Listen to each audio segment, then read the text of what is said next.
Okay,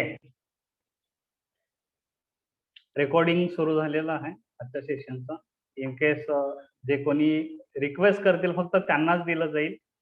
जे present नाहीत त्यांना नाही, जे आहेत त्यांच्यासाठी.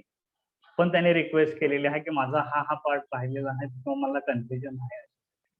ऍक्च्युली तसं आजच्या सेशन मध्ये विशेष काय होणार नाही. आजच्या सेशन मध्ये तुम्हाला एक सेशन्स कसे जाणार आहेत या संदर्भात पूर्ण डिटेल्स गाईडलाईन्स मिळणार आहेत. ओके, कोण सांगू शकेल आपल्याला? अच्छा, एकमेकांना ओळखत नाही तसे कोणी आहेत का? Anybody those who are not knowing each other? I think almost everyone knows each other, कारण सगळे आपल्याच सेशन्स मध्ये आहेत. Monica ma'am, are you comfortable with Marathi? Yes, sir. Yes, sir. Okay, then no problem because complete crowd is Marathi. Maharashtrian. Okay, okay, no problem. So if you have any query regarding understanding and all this, immediately you can raise the hand and ask the question. Okay? Yes, yes, sir. Yes, sir. Thank you very much. Yeah. And hope you all are well. Yes. सगळ्यांचं जेवण झालेलं असेल. No need to worry about it. म्हणजे असं काही नाही की भूक लागलेली आहे आणि इथे येऊन थांबलेले आहेत. Now everybody is waiting for 10:30 की आता कधीच एकदा सेशन कम्प्लीट होतं आणि मी जेवतोय. असं काय होणार नाहीये, राईट?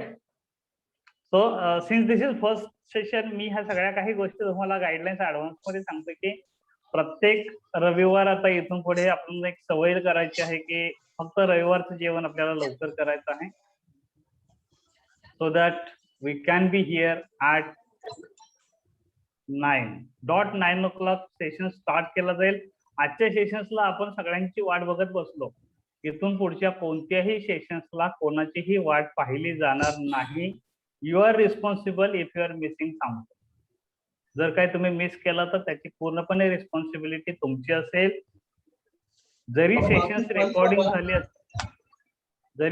रेकॉर्डिंग झाली असतील तरी त्या रेकॉर्डिंगची कॉपीज तुम्हाला मी देणार नाही if I am not comfortable की तुमचं अटेन्शन नाही. Okay, so you have to be very attentive. आणि काहीही क्वेरीज असतील तर तुम्हाला हात रेज करून लगेच विचारायच्या आहेत. फक्त मध्येच लिंक ब्रेक करायची नाहीये. हात रेज करा. जर काही क्वेश्चन्स असतील तर मध्येच विचारू नका प्रश्न.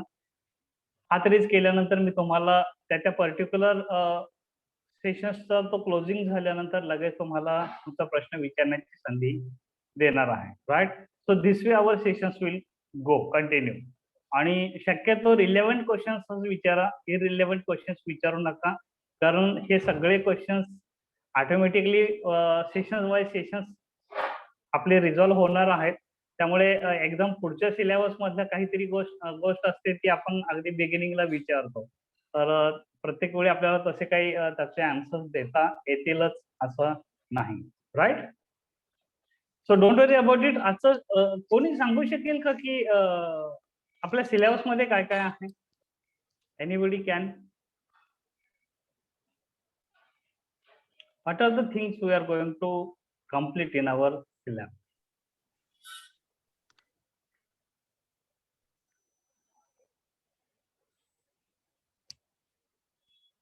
कम्प्लिटली सर सांगता येणार नाही, पण काही गोष्टी आहेत ज्या फिंगरप्रिंटच्या थ्रू आपण काही गोष्टी पर्सनॅलिटी समजणार आहोत.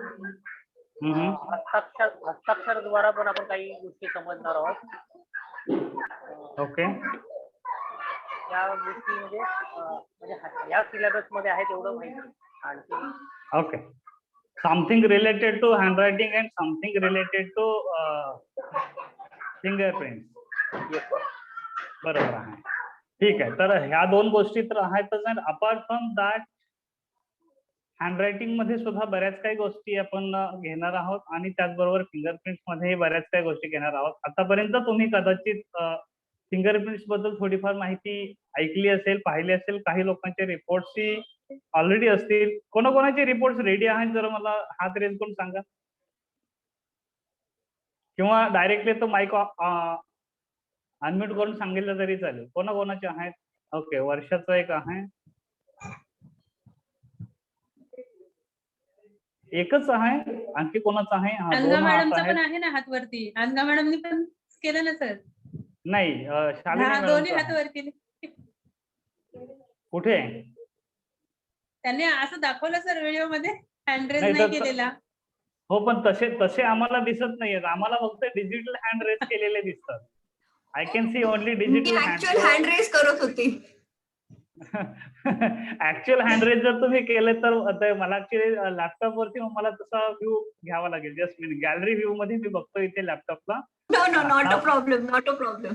नाव I can see here now I am getting the complete screen. आता तुम्ही हात वरती केलेले दिसतील मला. पण प्रत्येक वेळे मला लॅपटॉपच्या स्क्रीन कडे बघणं पॉसिबल होणार नाहीये. मग मी नो नो मोबाईलच्या I'll put it in mobile chat. कॅमेराकडे बघतो. I'll put it in chat. So,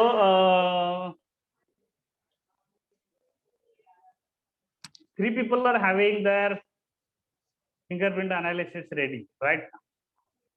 तर मला ती इन्फॉर्मेशन द्या की तुम्हाला काय काय मिळालं त्या फिंगरप्रिंट अनालिसिस. कोणकोणत्या गोष्टींची माहिती मिळाली किंवा जाणीव झालेली आहे, किंवा तुम्हाला काय वाटतं की काय काय मिळायला पाहिजे होतं पण ते अजून आम्हाला मिळालेलं नाही. मला रिपोर्ट मिळाला त्याची माझी डॉमिनंट पर्सनॅलिटी जी होती ती त्याच्यामध्ये दिसून आली. सो आणि त्याचं जे एक्सप्लेनेशन होतं तर मला त्या मी एक्सप्लेनेशनशी बऱ्यापैकी रिलेट करू शकली. So I was pretty much satisfied with the report. Okay. कधी घेतला होता रिपोर्ट हा?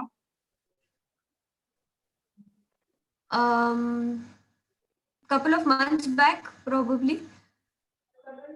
जेव्हा आपला नवीन आपण व्हॉट्सअप ग्रुप तेव्हाच. नाही, पण तुमचा पूर्ण रिपोर्ट नाहीये ना जनरेट झालेला?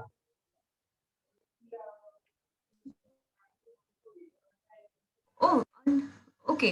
नाही रिपोर्ट म्हणजे आपण जेवढं व्हॉट्सअपवर हे केलेलं होतं तेवढंच. No. About the personality. That is only your personality, related to personality. I'm not talking about personality. DMIT report is a big report. No. आणि तो त्याचं रिपोर्ट कॅल्क्युलेशन 10 बोटांच्या टसे तुमचे घेतले होते का? ऑल 10 फिंगरप्रिंट तुमचे घेतले होते का? नाही. I thought we were just talking about the thumb. No, that is only some part. Okay. So mine only This is that the was gateway done. to Only the... actually this is the gateway to impress the people. Okay, so that was just the trailer. Yeah, I'm impressed. I'm superbly impressed. Exactly. कसं आहे की तुम्हाला एक funnel तयार करायचं आहे. त्या funnel मध्ये लोक येतील. मग त्या फनेलचा जो बॉटम आहे, लोक अट्रॅक्ट कधी होते तुम्हाला, तर फक्त लोकांचे थम्स बघून तुम्ही लोकांना अट्रॅक्ट करतो. Okay. So this is your prime activity in this fingerprint analysis. तुमचा जेवढाही नेटवर्किंग आहे, त्या सगळ्या नेटवर्किंगला तुम्ही कन्वर्ट करू शकता. Even though they have completed their report, they will come back to you for the counselling. हे माझं चॅलेंज आहे आतापर्यंत. कारण माझ्याकडे कितीतरी लोक आहेत आतापर्यंत की ज्यांनी रिपोर्ट्स ऑलरेडी काढलेले आहेत, आणि once again they are coming for the counselling purpose, because they are not satisfied with the counseling, or sometimes their problem got unresolved. त्यांचे प्रॉब्लेम्स त्यांना त्या ठिकाणी रिझॉल्व्ह झालेले नाहीयेत, आणि म्हणून त्यांना पुन्हा ते आपल्याकडे काउन्सिलिंगसाठी येतात. सो अशा दोन्ही अपॉर्च्युनिटी तुमच्याकडे आहेत. सो डोंट वरी, मी तुम्हाला तेही शिकवणार आहे की इतरांच्या रिपोर्ट वरून काउन्सिलिंग कसं करायचं. Don't go with their report. कारण बऱ्याच वेळा माझा आतापर्यंतचा एक्सपिरियन्स असा आहे की most of the people they have given wrong report, आणि त्यांना माहितीही नाहीये की ते रिपोर्ट रॉंग आहे. कारण त्यांना शिकवलं की फक्त हे रिपोर्ट वाचायचे कसे. Okay. So you should know की whether that report is right or wrong. त्याचं कॅल्क्युलेशन जे केलेलं आहे ते राईट आहे की रॉंग आहे. So I am training all of you for that also. एक एक्स्ट्रीम लेवलवरती तुम्हाला त्याचं ट्रेनिंग मिळणार आहे. सुपर ऍडव्हान्स लेवलचं ट्रेनिंग तुम्हाला मिळणार आहे. आणि इतरांच्या रिपोर्ट्स मधून तुम्हाला फक्त त्यांचे फिंगरप्रिंटचा 10 बोटांचा चार्ट जरी फक्त तुम्हाला मिळाला, आणि त्यांचा नंबर ऑफ काउंट जरी मिळाला, तरी सुद्धा तुम्ही बऱ्याच काही गोष्टी त्यांना सांगू शकणार आहात. That is one of the great thing you will be having being a DMIT analyst or DMIT counselor or fingerprint analyst or fingerprint counselor, right? आजच मी दुपारी ऍक्च्युली वर्षाच्या रिपोर्ट वरती आम्ही बघत होतो and we come to know that report calculation itself is wrong. त्यांनी जे काही डिस्काउंट दिलेले होते आणि त्यांनी जे काही पर्सेंटेज मांडलेलं होतं दॅट वॉज कम्प्लिटली रॉंग. आणि रिगार्डिंग दिस ते कसं कॅल्क्युलेशन करायचं असतं त्याचा एक डेमो मी आज वर्षाला दाखवलं की खरोखरच मी दिलेले जे कॅल्क्युलेशन्स आहेत एनी लेमन अगदी 3री-4थीच्या मुलांना ज्यांना पर्सेंटेज शिकवलेलं आहे शाळेत ते मुलं सुद्धा तुम्हाला पर्सेंटेज काढून सांगतील की हे कॅल्क्युलेशन चुकीचं आहे. जर त्यांना सांगितलं की फक्त या पर्टिक्युलर अमाऊंटचे मला कॅल्क्युलेशन करून मला पर्सेंटेज काढायचं दॅट सो आपल्याकडून मॅक्सिमम जेवढं करेक्टेड रिपोर्ट क्रिएट करून देता येतील. इनफॅक्ट मी म्हणेन की forget about reports and all this things. त्यांचे जे प्रॉब्लेम्स आहेत त्या प्रॉब्लेम्सना तुम्ही रिअल लाईफ प्रॉब्लेम्सना तुम्ही कशा पद्धतीने आपल्या रिपोर्ट्स मधील जो चार्ट आहे मेन जो चार्ट असतो त्या रिपोर्टचा that is your 10 fingers chart. Okay 10 फिंगरचा एक चार्ट असतो प्रत्येक रिपोर्ट मध्ये असतो आणि that is the heart of the report. पूर्ण रिपोर्ट मध्ये जे जे काही लिहिलेलं असतं हे सगळं त्याच एका रिपोर्ट पेज वरती डिपेंड असतं आणि म्हणून तुमच्यासाठी तो एक पेज खूप खूप खूप खूप महत्वाचा आहे. ओके आणि सगळ्यांनी त्या एका पेजवरती मास्टरी मिळवायची आहे. Once you become a master on that page तुम्हाला कोणीही अडवू नाही शकणार किंवा तुमचा कोणीही हात नाही पकडू शकणार बिंग अ काउन्सिलर. एवढं माझं चॅलेंज आहे. पण तुम्हाला त्या एका पेजवरती तुम्हाला मास्टरी मिळवायची आहे. तो पेज एक बघितल्यानंतर तुम्हाला बऱ्याच काही गोष्टी ऑटोमॅटिकली अशा क्लिक झाल्या पाहिजे. काय बोलतोय रिपोर्ट, काय असेल त्या रिपोर्टच्या आतमध्ये, कसे कॅल्क्युलेशन झाले असतील, करिअरसाठी काय आलं येऊ शकलं असेल, ऍक्टिव्हिटीसाठी याला कुठे जायला पाहिजे, त्याने मेडिकल घ्यावं की इंजिनिअरिंग घ्यावं, हे फक्त त्या 10 बोटाचा चार्ट बघितल्यानंतर इमिडिएटली तुमच्या लक्षात यायला पाहिजे की yes this is the thing and based on that we have to go for the report counselling, right. So अशा काही गोष्टी आहेत. आपण बघूया की फिंगरप्रिंटच्या माध्यमातून आपल्याला काय काय मिळणार आहे. ओके फिंगरप्रिंटच्या रिपोर्ट मधून बऱ्याच काही गोष्टी मिळतात. हे आतापर्यंत फक्त आम्ही ऐकलं होतं. कोणाला सांगता येईल का काय काय मिळतं फिंगरप्रिंटच्या रिपोर्ट मधून?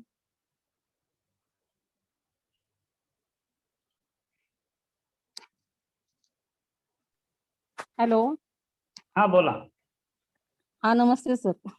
हो नमस्ते नमस्ते मॅम बोला. खूप महिन्यांपूर्वी पाहिलेला आहे रिपोर्ट आता नाहीये पण एक थोडस जे आठवतं ते सांगते. आपली पर्सनॅलिटी कशी आहे त्याचे काही गुणदोष जे आहेत ते सगळे त्याच्यामध्ये मध्ये येतात. आपल्या ॲबिलिटीज काय काय आहेत त्याचं जे मार्किंग केलं जातं की कोणत्या साईडला किंवा कोणत्या सेक्टरमध्ये आपले पर्सेंटेज हाय असणार आहेत किंवा आपल्याला त्याची जास्त आवड असणार आहे. ते आहेत. आपले काही निगेटिव्ह पॉइंट्स आहेत ते पण येतात. बरेचसे पब्लिक रिलेटेड काही ज्या गोष्टी असतात. तर आपण आपल्या आपली स्वभाव वैशिष्ट्य, आपण एखादं काम जे काही करणार आहोत, त्याच्यामध्ये आपले असलेले सातत्य किंवा त्याच्याप्रती आपलं असलेला आत्मविश्वास किंवा प्रामाणिकपणा, त्याच्यानंतर आपल्याला कोणकोणत्या फॅकल्टीची आवड आहे किंवा असू शकते, आपण त्याच्यात चांगलं काम करू शकतो. तर अशा बऱ्याच गोष्टी आहेत. आणि ते वाचताना असं वाटतं की आपण एक आपला स्वतःचा डाटा खूप छान पद्धतीने डिस्क्रिप्टिव्हली पाहतोय किंवा अनुभवतोय पुन्हा एकदा. तर हे जाणवतं त्याच्यात. Right very true. आणि हा रिपोर्ट हा लाईफ टाइम साठीचा रिपोर्ट आहे. तुम्हाला प्रत्येक 6 महिन्यातून एकदा किंवा वर्षातून एकदा हा रिपोर्ट बदलायची गरज नाही. एकदा तुम्ही घेतलात मग तो वयाच्या कोणत्याही वर्षी घेतलेला असेल no problem. The same report will be there throughout the life. Reason behind is आपल्या फिंगरच्या प्रिंट्स बदलत नाही. राईट. तर आपण बघूया की काय काय मिळणार आहे. यामधून आपल्याला कळेल की इनबॉर्न टॅलेंट. या ठिकाणी आईन्स्टाईननी म्हटलेलं आहे की एव्हरीवन इज अ जिनियस. खरं आहे का हे? Are you genius? Yes sir. Yes. Really? Yes sir. क्या बात है, ग्रेट.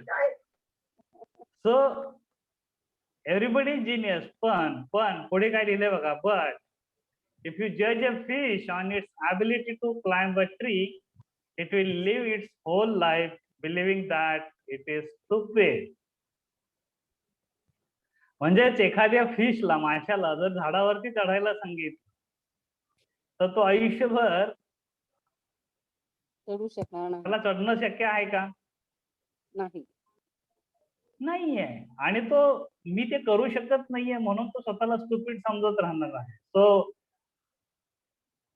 जर आपल्याला जर असं काही वाटत असेल, यार मी ती गोष्ट करू शकत नाही म्हणजे मला काहीच येत नाहीये, तर आपली अवस्था त्या माशासारखीच. So you are trying to climb the trees. ते नाहीये, पण तुम्हाला काय बघायचं आहे की I am best in swimming. Swimming मध्ये मी जिनियस आहे. So my field of career is swimming. Right ना? मंकीचं बघा, क्लाइंबिंग किंवा एका झाडावरून दुसऱ्या झाडावरती जम्प करणं, दॅट इज देअर मास्टरी. बरोबर ना? So they are genius in that field. इलेफंटला बघा, त्याच्याकडे पॉवर असते, ताकद असते. तो अगदी सहजपणे कोणताही मोठं झाड पकडून तो मुळासह काढू शकतो. राईट ना? That is there his genius is in that वे.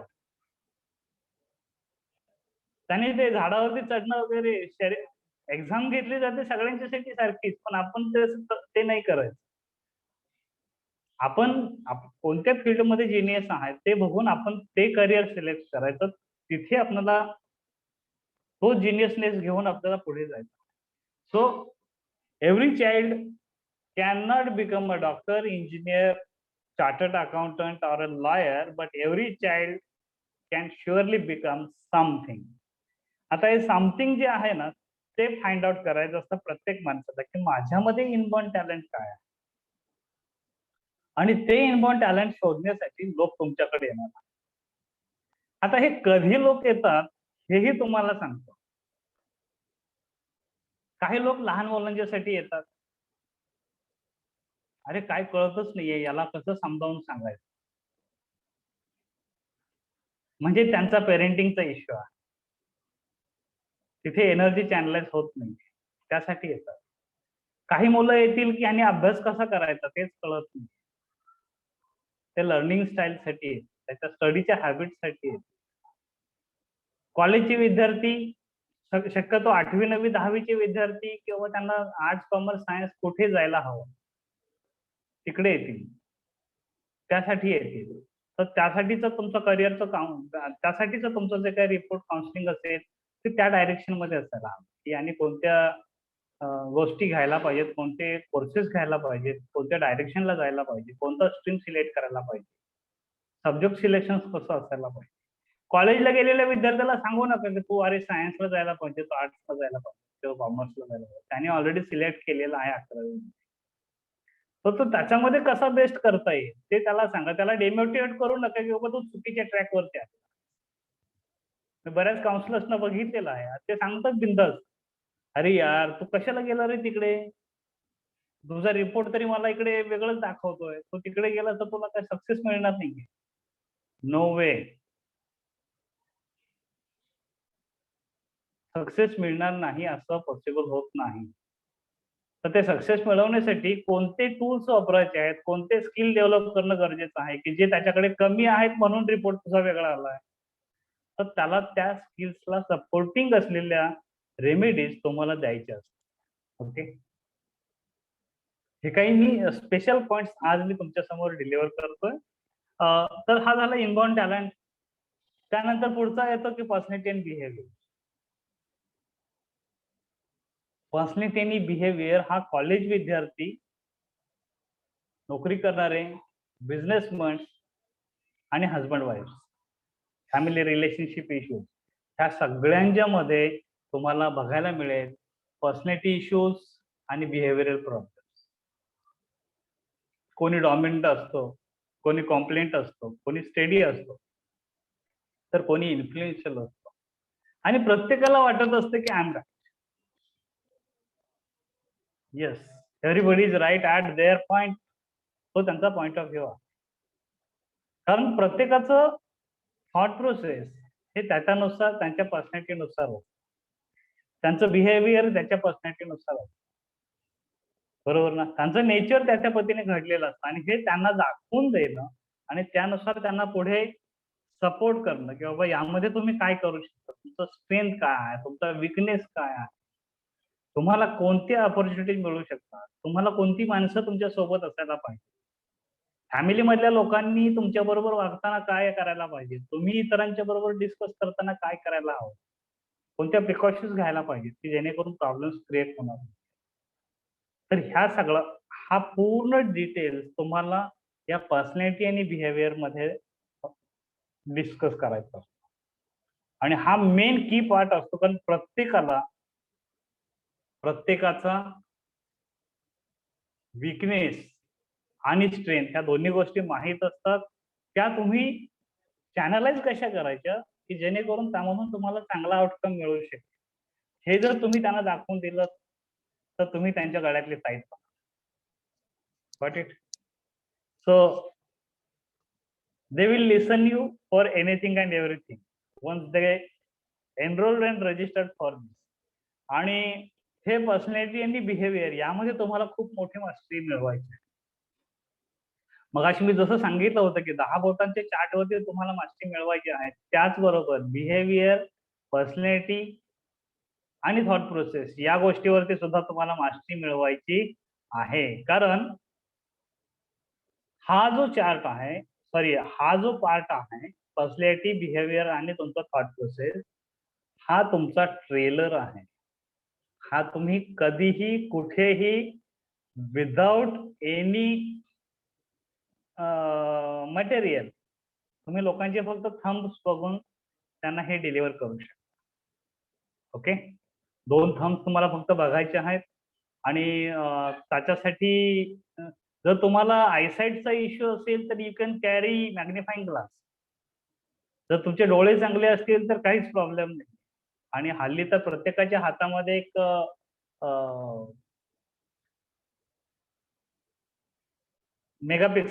चांगल्या मेगापिक्सलचा कॅमेरा आहे. अगदी त्याने बोटाचा फोटो जरी क्लिक केला आणि झूम करून बघितलं तरी सुद्धा तुम्हाला बऱ्यापैकी ते कळू शकेल की त्याची पर्सनॅलिटी कोणती आहे.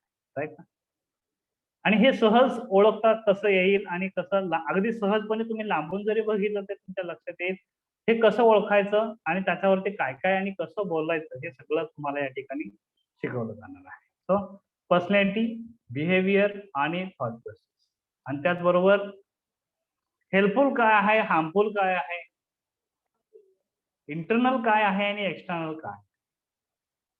स्ट्रेंथ ही इंटरनल आणि हेल्पफुल आहे, विकनेस हा इंटरनल आणि हार्मफुल आहे. जो इंटरनल आहे तो चेंज नाही करता येत, तो तसाच राहणार आहे. म्हणजे स्ट्रेंथ आणि विकनेस, विकनेसला स्ट्रेंथ कधीही बनवण्याचा प्रयत्न करू नका किंवा स्ट्रेंथला विकनेस बनवण्याचा कधीही प्रयत्न करू नका. It is not possible. खूप स्ट्रगल करावं लागेल. पॉसिबल नाही असं म्हणता येणार नाही, पण खूप स्ट्रगल करावं लागेल तुम्हाला विकनेसला स्ट्रेंथ मध्ये कन्वर्ट करण्यासाठी. आज माझं तर असं मत आहे की तुमचा जो स्ट्रेंथ आहे ना त्याला घेऊन पुढे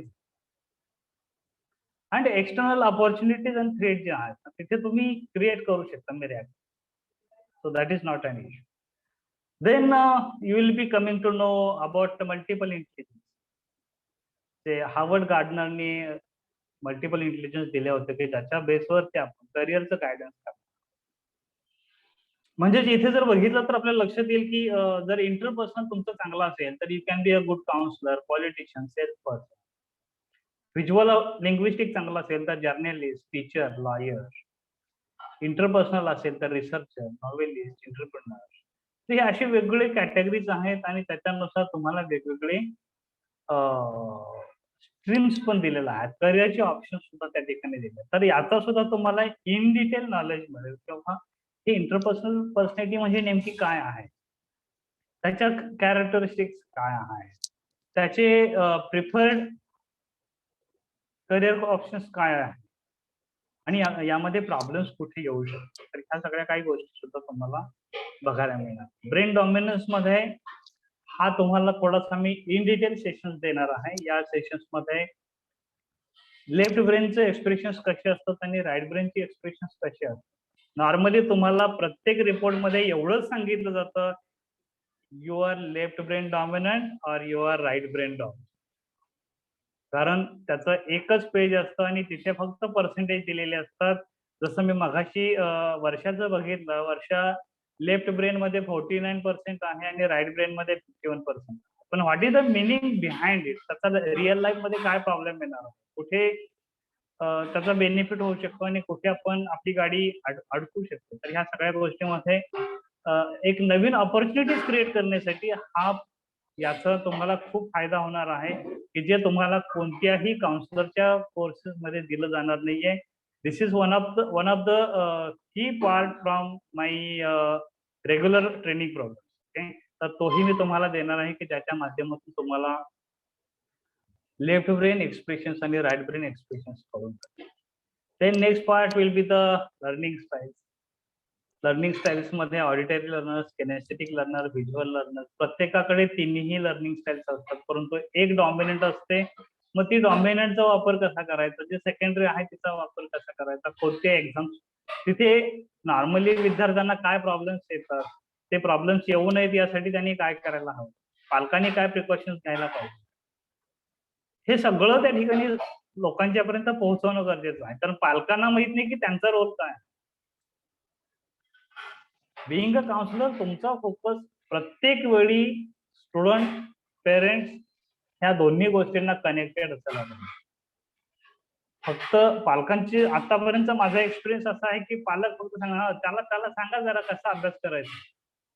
अरे त्याला सांगून करत उपयोग काय आहे, तुम्हालाही कळायला पाहिजे त्याने अभ्यास कसा करायचा.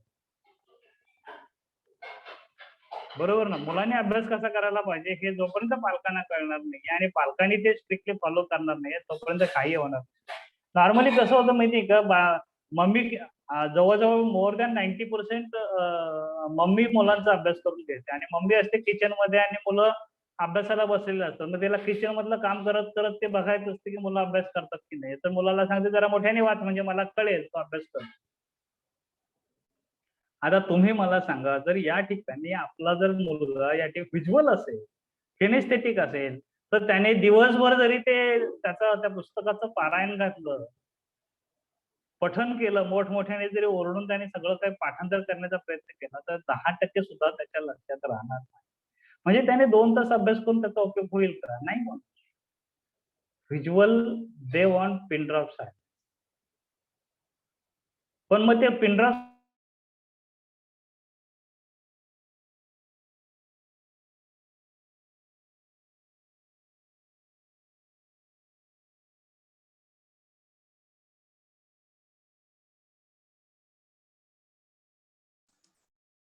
तर ते सरांचा आवाज पालकांना येतोय का? मला येत नाहीये. हा आता आला, मध्यंतरी येतोय पॉज येतोय. झाला. हा आता ठीक आहे. Pin काही drop काही silence सेकंदासाठी इथपर्यंतच पॉज ऐकलं झाला सर. होता. ओके. हो, काही सेकंदासाठी पॉज झाला होता, एक इनकमिंग कॉल आला होता. ओके, सो व्हिज्युअल वाल्यांच्यासाठी पिन ड्रॉप सायलेन्स लागतो आणि तो पिन ड्रॉप सायलेन्स त्याला मिळणं गरजेचं आहे, तर आणि तरच त्याचा. सो हे तुम्हाला सगळं इन डिटेल मध्ये माहित असायला पाहिजे की प्रत्येक लर्निंग स्टाईलचं कॅरेक्टरिस्टिक्स काय आहेत, प्रोज काय आहेत, कॉन्स काय आहेत, राईट, आणि कोणत्या पद्धतीने त्यांनी अभ्यास करायला पाहिजे, प्रिकॉशन्स काय घ्यायला पाहिजेत, पालकांच्यासाठी त्यांचा रोल काय असतो. Then acquiring style. Learning styles ह्या बाय बर्थ आहेत. अक्वायरिंग स्टाईल्स हा तुम्ही प्रत्येक पर्सनॅलिटी नवीन गोष्ट जी शिकते ती कशी शिकते त्याला म्हणतात acquiring style. How you are acquiring new things. आणि हे लर्निंग स्टाईलला सपोर्टिंग आहे, हे लक्षात ठेवा. बऱ्याच वेळा लोक फक्त लर्निंग स्टाईलला घेऊन पुढे जातात आणि अर्धीच इन्फॉर्मेशन देतात. त्या लर्निंग स्टाईल आणि अक्वायरिंग स्टाईल ह्या दोघांना कंबाईन केलं तर तुमचा रिपोर्ट खूप छान होतो, तुम्हाला मिळणारा रिझल्ट खूप छान असतो. See, you have some inborn talent and you have some acquired skill also. बरोबर ना? जे तुमच्याकडे इनबॉर्न नव्हतं ते सुद्धा तुम्ही आतापर्यंत मिळवलेलं आहे की नाही? Yes, no, may be. Sir, yes sir. ज्या गोष्टी तुमच्याकडे अक्वायर्ड आहेत त्यात सॉरी ज्या तुमच्याकडे इनबॉर्न आहेत कदाचित त्या काय काय ठिकाणी तुम्ही वापरल्या पण नसतील, पण नवीनच काहीतरी तुम्ही ते शिकून त्या पद्धतीने अगदी कामालाही सुरुवात केलेली आहे. That is your acquired skill. Okay, तर हे लर्निंग तुमचं इनबॉर्न आणि अक्वायर्ड ह्या दोन्ही गोष्टी जर तुम्ही मर्ज केल्या, दिस विल क्रिएट मिरॅकल. आणि खूप कमी ठिकाणी अक्वायर्ड स्टाईल्स वरती सांगितलं जातं. रिपोर्ट मध्ये फक्त वाचून दाखवतात की you are affective, you are cognitive, you are reflective, you are reverse thinker. पण काय त्याचा मिनिंग असतो, काय त्याचे इम्पॅक्ट होतात लाईफमध्ये, त्याचा उपयोग कसा करायचा, या गोष्टी कोणीही शिकवत नाहीये किंवा सांगत नाहीत. किंवा काउन्सिलर फक्त एवढंच वाचून दाखवतो त्या स्लाइड्स वरती, कारण त्यांनाच माहित नसतं की या प्रत्येकाचं मिनिंग काय आहे, त्याच्या पाठीमागची सायकोलॉजी काय आहे, त्याच्या पाठीमागचं बॅकग्राऊंड काय आहे, आणि ते घेऊन लगेच पुढच्या पेजवरती गेलं जातं. कारण त्याच्यावरती कोणीतरी प्रश्न विचारला तर पुन्हा पोपट व्हायला नको म्हणून ते लगेच पेज टर्न करतात आणि पुढे जातात. पण तुम्हाला मात्र या पेजवरती थांबायचं आहे, पालकांच्या बरोबर डिस्कस करायचं आहे, चर्चा करायची आहे, काही गोष्टी त्यांना समजावून सांगायच्या आहे. इंटेन्शन बिहाइंड इज की जर पालकांना सुद्धा ह्या गोष्टी जर मिळाल्या ना, तर आपण गेलेलो असतो मुलाचं काउन्सिलिंग करायला, पण पूर्ण फॅमिली तुम्हाला मिळून जाते ह्या दोन गोष्टीमुळे. पहिली गोष्ट म्हणजे त्यांची पर्सनॅलिटी. तुम्ही जेव्हा त्यांना फक्त सांगता की बाबा हे सगळं फक्त तुमच्या अंगठ्यावरून कळतं, तर लगेच लोक अंगठे बघायला सुरुवात करतात. माझ्या अंगठ्यामध्ये काय लिहिलंय का, त्यांना सांगायचं की हा आपला सेशन झाला की तुमच्या अंगठ्या आम्ही चेक करू. ओके, तिथे त्यांना तुम्ही ओपन की करून सोडलेलं आहे आणि स्लोली पुढे गेला, अक्वायरिंग स्टाईल पर्यंत आला. तिथे अक्वायरिंग स्टाईल वरती ह्या सगळ्या गोष्टी सांगितल्यानंतर मला तरी वाटतं मी असाच असेल, मला वाटतं मी असा असेल, असं हे त्यांचं डिस्कशन इंटरनेट चालू होतं. आणि एका तुमचा रिपोर्टचं काउन्सिलिंग होईपर्यंत ते एका डिसिजन पर्यंत आले असतील, नाही आता माझा पण रिपोर्ट तुम्हाला चेक करून बघायचा, राईट ना. ही क्युरियोसिटी ऑटोमॅटिकली तिथे क्रिएट होत जाते. तुमच्या काउन्सिलिंगच्या माध्यमातून ते व्हायला पाहिजे.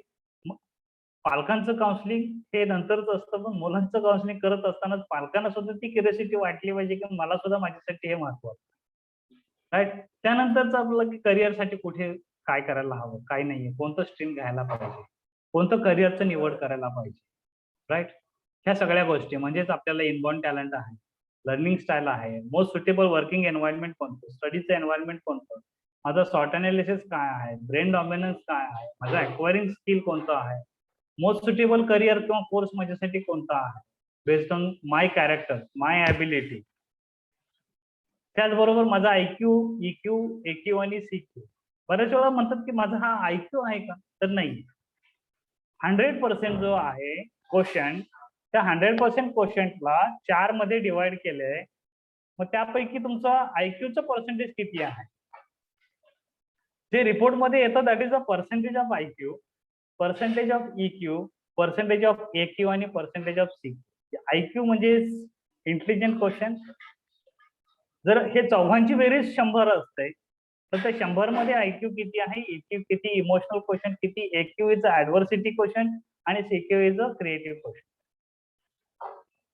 IQ जर तुमचा चांगला असेल तर तुम्ही करिक्युलम कडे जाणार, करिक्युलमच्या बाहेर जाणार नाहीये.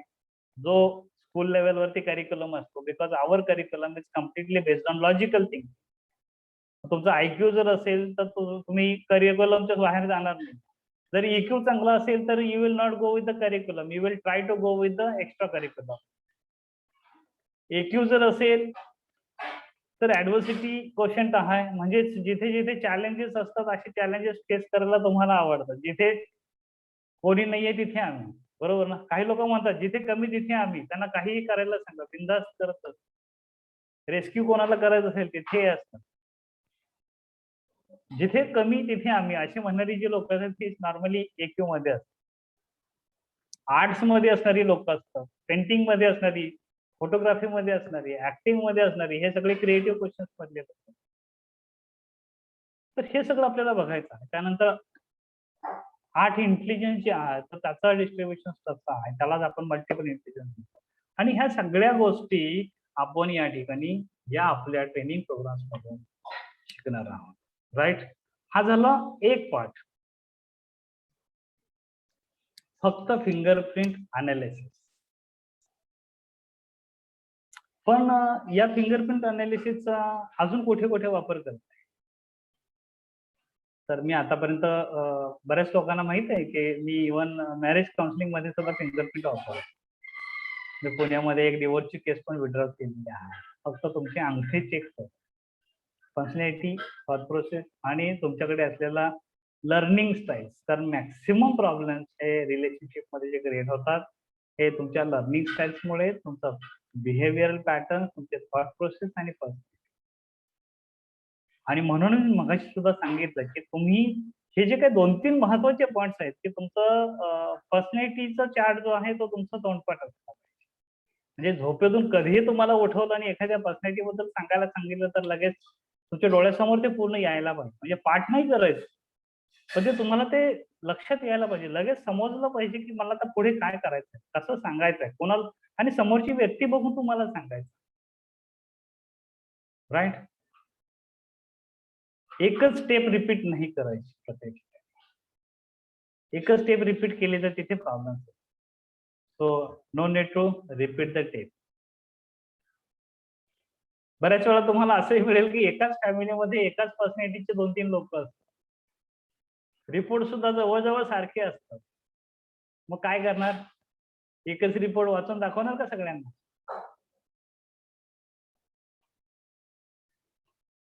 10च्या 10 बोटं एकसारखी आहेत तीनही लोकांचे.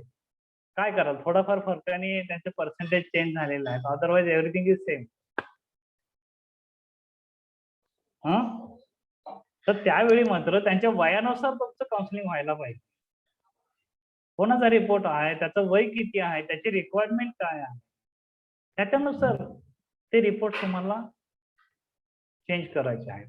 म्हणजे आई वडिलांची रिक्वायरमेंट वेगळी असते, मुलांची रिक्वायरमेंट वेगळी असते. तर त्याच्यानुसार तुम्हाला तो रिपोर्ट रीड करता येणं किंवा अनालाइज करून त्याचं काउन्सिलिंग करणं खूप गरजेचं आहे. राईट. तर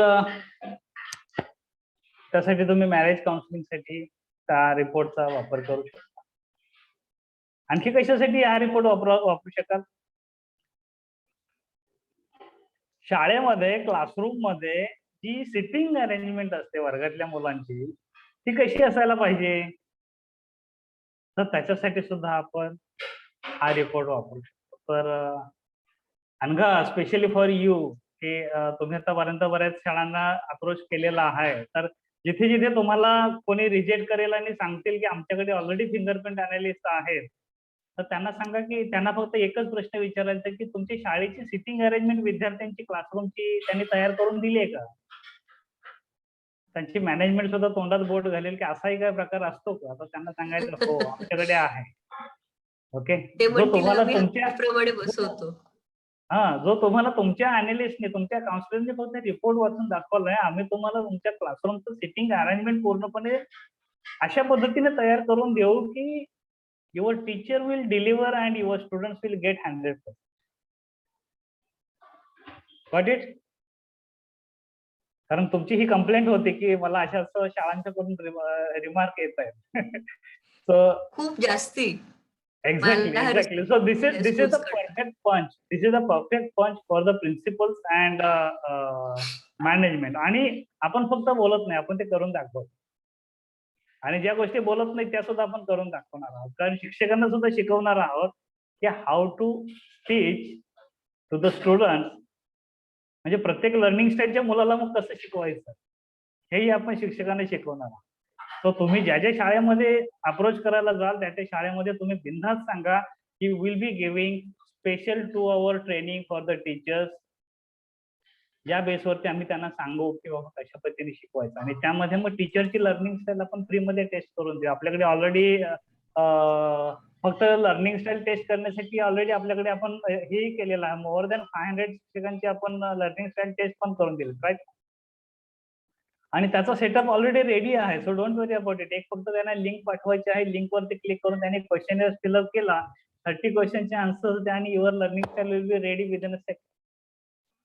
so that can be possible. आणि तो तुम्ही त्यांना बिनधास्त सांगू शकता की आम्ही तुमच्या सगळ्या शिक्षकांचे लर्निंग स्टाईल फ्रीमध्ये टेस्ट करून देऊ आणि शिवाय त्यांना वरून 90 minutes to 120 minutes training programme सुद्धा फ्रीमध्ये देऊ ते की ज्याचा उपयोग करून त्यांनी स्वतःची लर्निंग स्टाईल आणि मुलांची लर्निंग स्टाईल कशी मॅच करायची आणि डिलिव्हर करायचं की जेणेकरून तुम्ही जे सांगता ते प्रत्येक विद्यार्थ्याला कळेल.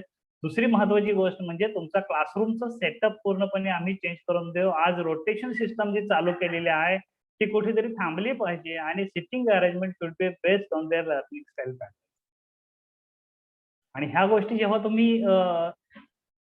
मॅनेजमेंटला सांगाल, प्रिन्सिपल्सना सांगाल, ऑफकोर्स काही प्रिन्सिपल्स रिअली ऍक्टिव्ह आहेत. आणि मी ऍक्च्युली कांदिवलीमध्ये एका शाळेमध्ये गेलो होतो. त्यांच्या शाळेच्या बाहेरच मल्टिपल इंटेलिजन्सचं मोठं बॅनर लावलं होतं, म्हणजे त्याने वॉलवरती पेंट केलं होतं.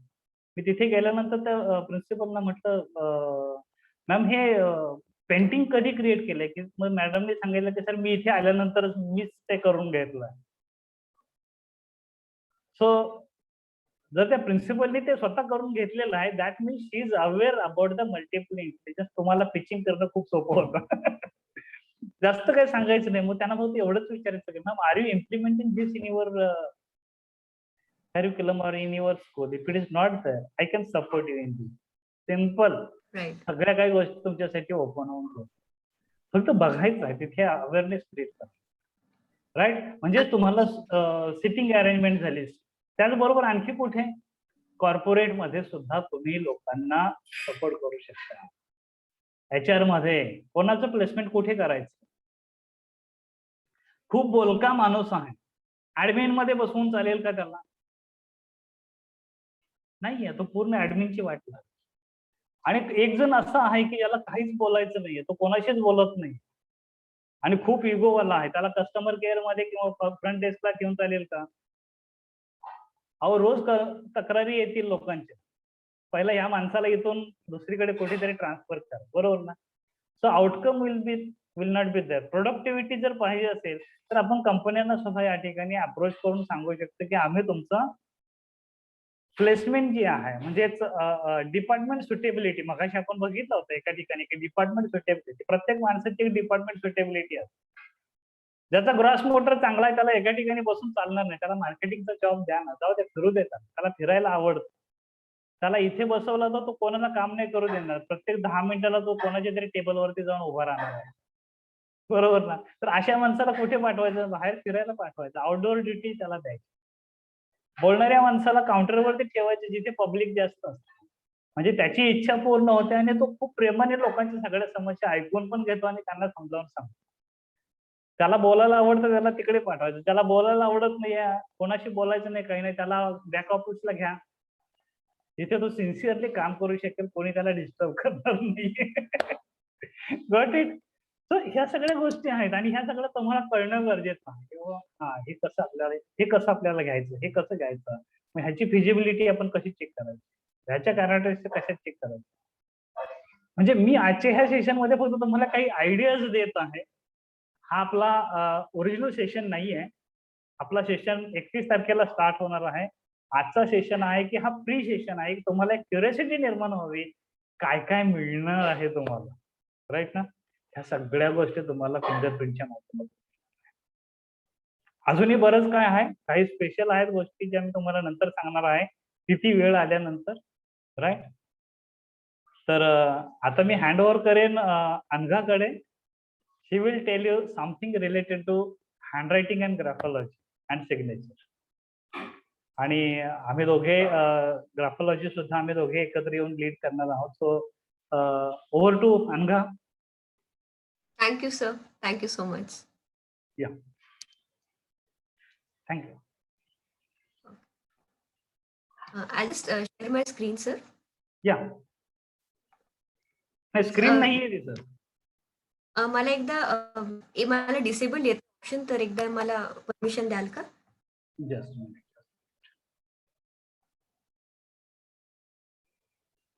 ओके. येस.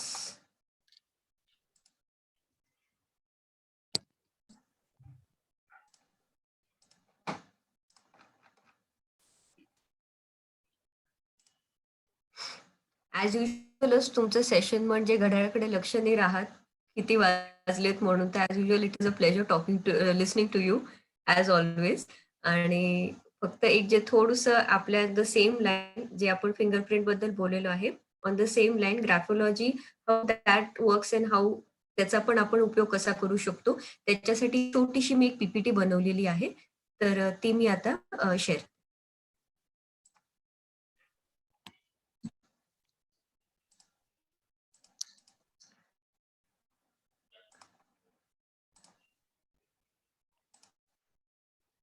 या दिसते सगळ्यांना? ओके. येस मॅडम, दिसते दिसते. सो ग्रॅफोलॉजी बेसिकली ज्याला आपण म्हणतो science of handwriting, which is known as graphology. तर ग्रॅफोलॉजी हा शब्द कुठून आलेला आहे, तर तो डिवाइड केलेला आहे ग्रॅफो आणि लॉजी मध्ये. तो which is derive from a Greek word, ज्याचा ग्रॅफोचा अर्थ होतो रायटिंग आणि लॉजीचा अर्थ आहे study. So basically graphology is known as science of handwriting. तर हे कसं काम करतं, तर एक थोडक्यात म्हणायचं म्हटलं तर हे चालू झालं, ही graphology was found in Italy by a man name Camillo Baldi 1622 AD मध्ये. तर त्यावेळेस इटलीमध्ये एका सिटीमध्ये या माणूस हा पहिला होता ज्याने हँडरायटिंग हे मॉडर्न ग्रॅफोलॉजी काय असते आणि सुरुवात ग्रॅफोलॉजीची कुठून झाली त्या सायन्सची, तर ही इटलीपासून इन द 17th सेंचुरी हे सुरू झालेलं आहे.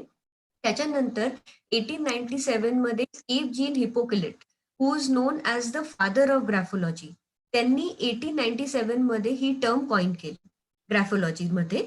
आणि त्याच्यानंतर सिन्स 1895 तेव्हापासनं ग्रॅफोलॉजी याला खूप जास्ती वाव मिळाला आणि त्याला एक ब्रांच समजली गेली सायकोलॉजीची. आणि then it started to emerge as a profession आणि लोकांनी त्याला सायकोलॉजी ग्रॅफोलॉजीचा उल्लेख जास्ती व्हायला लागला आणि त्या पद्धतीने हळूहळू लोक अवेअर होत गेले की ग्रॅफोलॉजी मध्ये काय असतं. आणि आणि जास्ती करून युरोपियन कंट्रीजमध्ये याचा आज देखील सुद्धा भरपूर वापर होतो ॲज कम्पेअर टू इंडिया. तर तिथे ही सगळी रिसर्च चालू झाली आणि युरोपमध्ये याला खूप जास्ती स्कोप होता. तर आता बेसिकली जसं आता सरांनी सांगितलं की जे सगळं अनालिसिस जसं थंबप्रिंट वरनं होतं, जे आपले फिंगरप्रिंट्स आणि थंबप्रिंट्स ज्याच्या फॉर्मेशन वरनं सर जसे सगळे डिराईव्ह करतात, त्याच पद्धतीने ग्रॅफोलॉजी म्हणजे हँडरायटिंग वरनं आपण लोकांची पर्सनॅलिटी असेसमेंट करू शकतो. तर ते कसं वर्क होतं थोडक्यात, तर handwriting is called as brain writing. तर ते कसं, जसं आता सरांनी सांगितलं होतं आपला ब्रेन 2 याच्यात डिवाइड केलेला असतो, लेफ्ट आणि राईट. तर जसं राईट मध्ये सर म्हणाले होते की scientific skills, analytical ability, logical reasoning, हे सगळं ब्रेनचा राईट पार्ट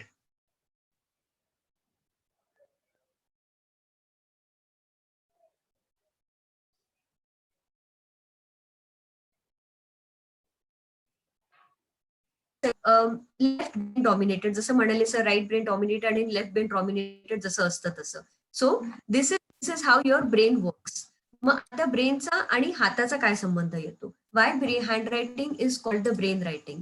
तर ते याच्यासाठी होतं की जेव्हा आपण लिहितो तेव्हा आपले जे हात, बोट, पेन, पेपर हे असतं, तर आपला हात it is just a device, it is just a mechanical device which is used. हे फक्त आपला हात फक्त एक माध्यम असतं हँडरायटिंग लिहिण्याकरता. तर आपण कोणती पण गोष्ट जेव्हा लिहायला घेतो तेव्हा आधी त्या गोष्टीचा आपण विचार करतो, आपल्याला काय लिहायचंय आणि मग आपण लिहायला सुरुवात करतो. म्हणून handwriting is basically non as brain writing. म्हणजे हँडरायटिंग हे बेसिकली आधी आपल्या ब्रेनमध्ये गोष्टी येतात आणि मग आपण ते कागदावर उतरवतो. म्हणून त्याला आपण म्हणतो, हँडरायटिंगला म्हणतो हँडरायटिंग इज ब्रेन रायटिंग. आता त्याच्यात कसं होतं की आपले एक दोन तुम्ही अशी ही टर्मिनॉलॉजीज खूपदा ऐकली असतील की एक आपलं एक सबकॉन्शियस माइंड असतं आणि कॉन्शियस माइंड असतं, ज्याच्यामध्ये कसं आपण काही गोष्टी आपल्या ऑटोमॅटिकली होतात, आपण त्याचे विचार नाही करत. फॉर एक्झाम्पल, आता जर मी तुम्हाला एक विषय दिला आणि मी तुम्हाला म्हटलं की तुम्हाला ते लिहायचंय, तर तुम्ही हा विचार कराल की तुम्हाला काय लिहायचंय. समजा मी तुम्हाला म्हटलं की विराट कोहली बद्दल तुम्हाला निबंध लिहायचा आहे, तर तुम्ही विराट कोहलीचे रेकॉर्ड्स बद्दल विचार कराल, तुम्ही विराट कोहलीच्या पर्सनॅलिटी बद्दल विचार कराल, त्याने काय केलेलं आहे आतापर्यंत, इंडियासाठी कसा खेळलाय तो विचार कराल. तुम्ही काय लिहायचं आहे हा विचार कराल. तुम्ही हा नाही विचार करणार की तुम्ही कसं लिहिताय. जेव्हा लहान असताना आपल्याला जेव्हा लिहायला शिकवतो, जेव्हा आपली टीचर शिकवते, तर तेव्हा आपण प्रत्येक फॉर्मेशनकडे लक्ष देतो की आपण ए कसा बनवायचा आहे, बी कसा बनवायचा आहे. So you pay attention to each and every formation. पण एका लिमिट नंतर ती प्रोसेस मेकॅनिकल होऊन जाते. तुम्ही काय लिहिता आहे याचं तुमचं लक्ष जास्ती त्याच्याकडे असतं, ना की तुम्ही कसं लिहिता आहे. ती एक मेकॅनिकल प्रोसेस नंतर होते. तर तेच जेव्हा आपण ज्या गोष्टी ऑटोमॅटिकली आपल्या होतात, तर त्या आपल्या सबकॉन्शियस माइंड मधनं निघतात आणि जे आपण कंट्रोल करू शकतो ते आपल्या कॉन्शियस माइंड मधनं निघतं. म्हणजेच कॉन्शियस माइंड जसं तुम्ही स्लाइडवर तुम्हाला दिसेल, तर conscious mind is something we can control. जे आपण लिहितो आहे ते आपण कंट्रोल करू शकतो. कसं लिहितो आहे ते तुमचं सबकॉन्शियस माइंड कंट्रोल करतं. त्यात जरी शाळेत असताना एक टीचर सगळ्यांना एकाच पद्धतीने जरी शिकवते, ते मोठं झाल्यानंतर प्रत्येकाचं हँडरायटिंग वेगवेगळं असतं. याचं कारण हेच असतं, कारण प्रत्येक जण आपल्या सबकॉन्शियस माइंडने ते फॉर्म करतो हँडरायटिंग आणि आपण मोठं झाल्यानंतर हँडरायटिंग बदलतं. कारण आपण आपलं हँडरायटिंग अशा पद्धतीने लिहिण्याचा प्रयत्न करतो, ज्याने आपल्याला सगळ्यात जास्ती कम्फर्टेबल फील होईल आणि आपल्याला सगळ्यात जास्ती एफर्ट्स कमी लागतील. म्हणूनच समजा 10-100 तुमच्याकडे आन्सर पेपर्स असतील मुलांचे, तर तुम्हाला जर तुमचा आन्सर पेपर काढायला सांगितलं, तर रोल नंबर नसेल, नाव नसेल, तुम्ही हँडरायटिंग वरनं तुमचा आन्सर पेपर बरोबर टिक कराल. त्याचं कारणच हे आहे, कारण जसे पूर्ण थंबप्रिंट्स प्रत्येकाचं थंबप्रिंट आणि फिंगरप्रिंट हे युनिक असतं, त्याचप्रमाणे प्रत्येकाचं हँडरायटिंग सुद्धा युनिक असतं. कुणाचं जाड असतं, मोठं असतं, बारीक असतं, लहान असतं, बारीक असतं. तर त्या पद्धतीने हे सगळं रायटिंगचे डिफरन्सेस याच्यासाठी असतात, कारण प्रत्येकाचं सबकॉन्शियस माइंड आणि कॉन्शियस माइंड यांच्या दोघांचे लेवल्स वेगवेगळे असतात. त्याच्यामुळे everybody tries to write in the way which makes them most comfortable. म्हणून हँडरायटिंग युनिक असतं. तर जे आपण आता बोललो ते की handwriting comes from the subconscious mind.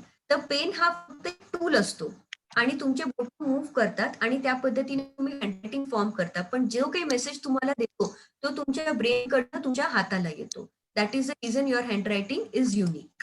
So this is called as handwriting analysis. मग या हँडरायटिंग एनालिसिस मध्ये काय असतं की हा एक सायंटिफिक अप्रोच आहे की तुम्ही रायटिंग कसं लिहिलेलं आहे, तुमचं रायटिंग किती वर जातं, किती खाली जातं, किती बारीक आहे, किती मोठं आहे, तुम्ही 2 शब्दांमध्ये किती अंतर सोडता, तुम्ही मार्जिन किती बारीक सोडता किंवा मोठं सोडता, तुम्ही 2 ओळींमध्ये किती अंतर सोडता, तुम्ही एका A4 साइज पेजमध्ये तुमच्या एकूण किती ओळी असतात.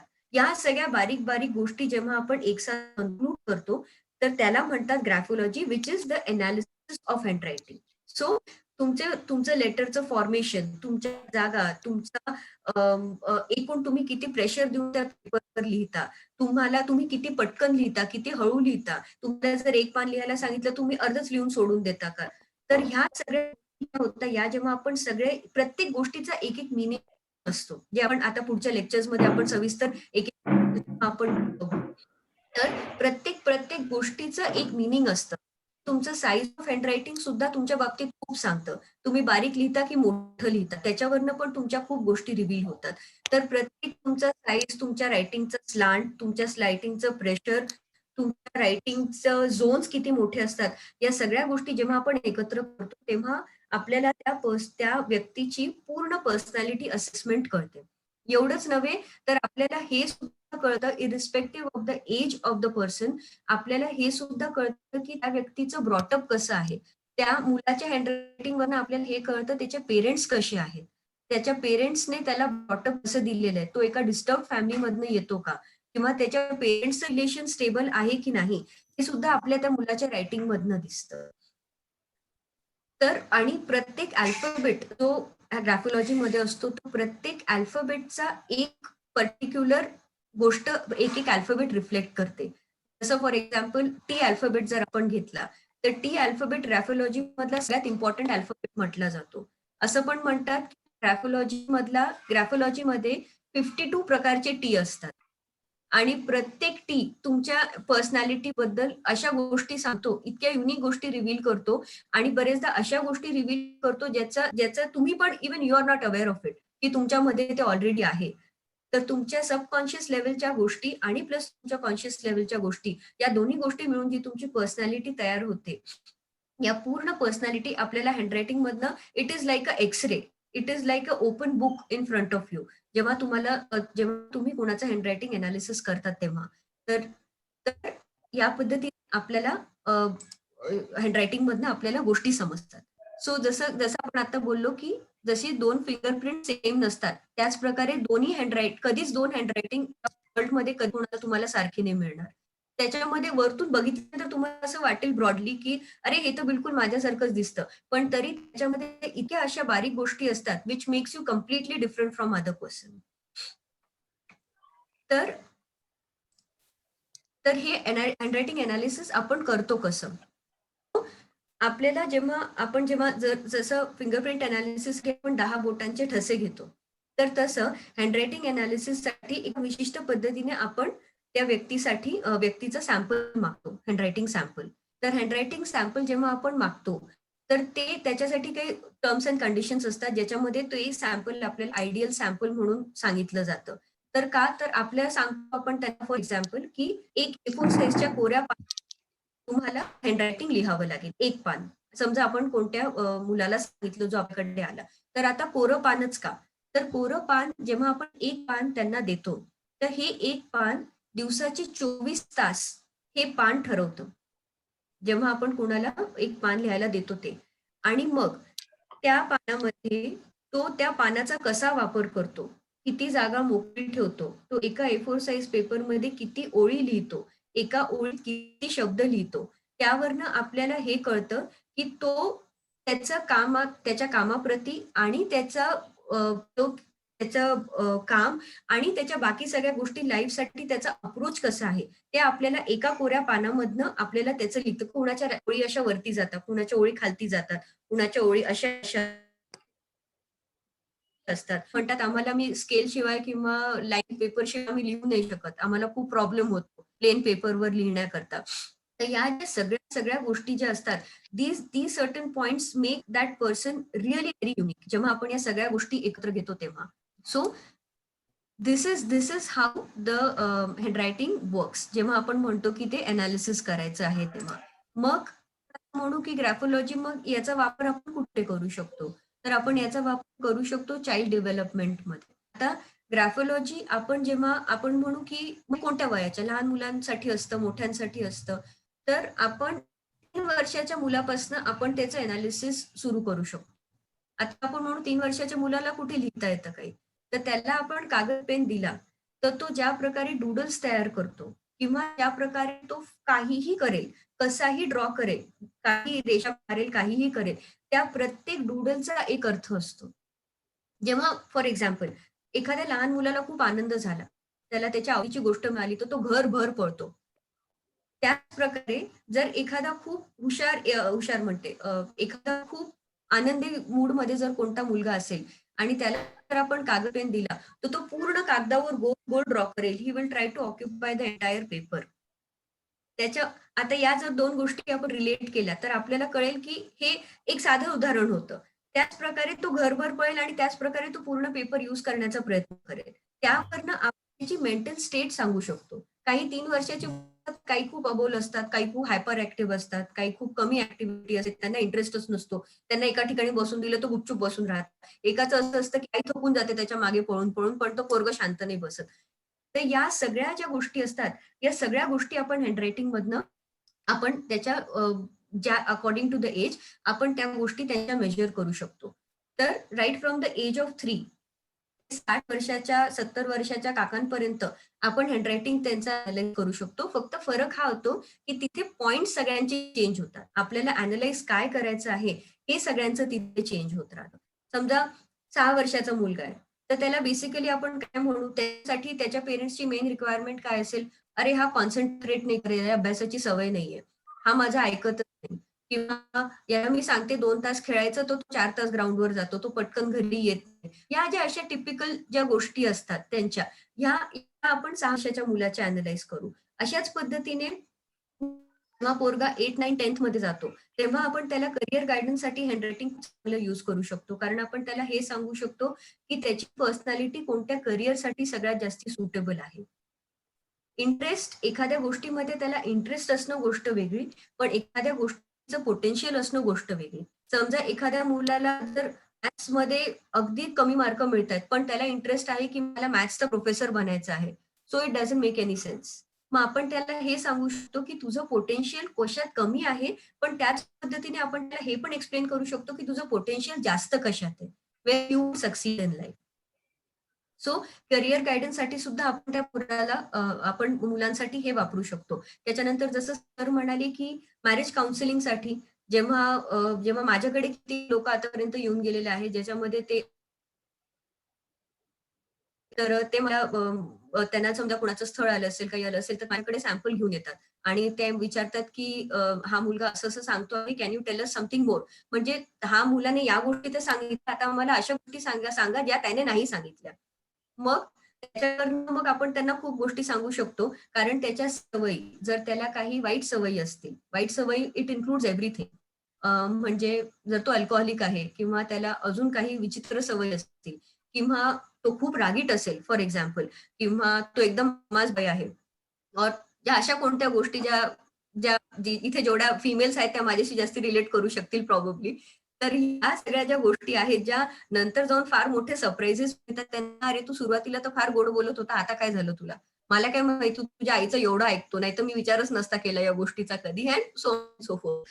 तर ह्या जे सगळे सरप्राईजेस आपल्याला नंतर मिळतात या सगळ्या गोष्टींचे, तर हा सगळी पर्सनॅलिटी अनालिसिस आपल्याला एका पेपरवरनं आपल्याला पूर्ण त्याचे चांगले वाईट सगळ्या स्वभावातले सगळे गुणदोष आपल्याला त्याच्या रायटिंग मधनं कळतात.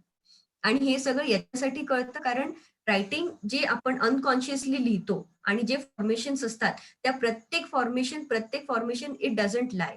इच and every formation stands for something, आणि त्याच्यावरनं आपल्याला त्याच्यासोबत बारीक मधली बारीक गोष्ट आपल्याला त्याच्यातनं त्या रायटिंग मधनं समजू शकते. जसं सर आता म्हणाले की कॉर्पोरेट ऑर्गनायझेशन्स मध्ये रिक्रुटमेंटमध्ये सुद्धा सर म्हणाले की असं चुकीच्या ठिकाणी जर चुकीच्या माणसाला जर बसवलं तर तो तिथे काम नाही करणार.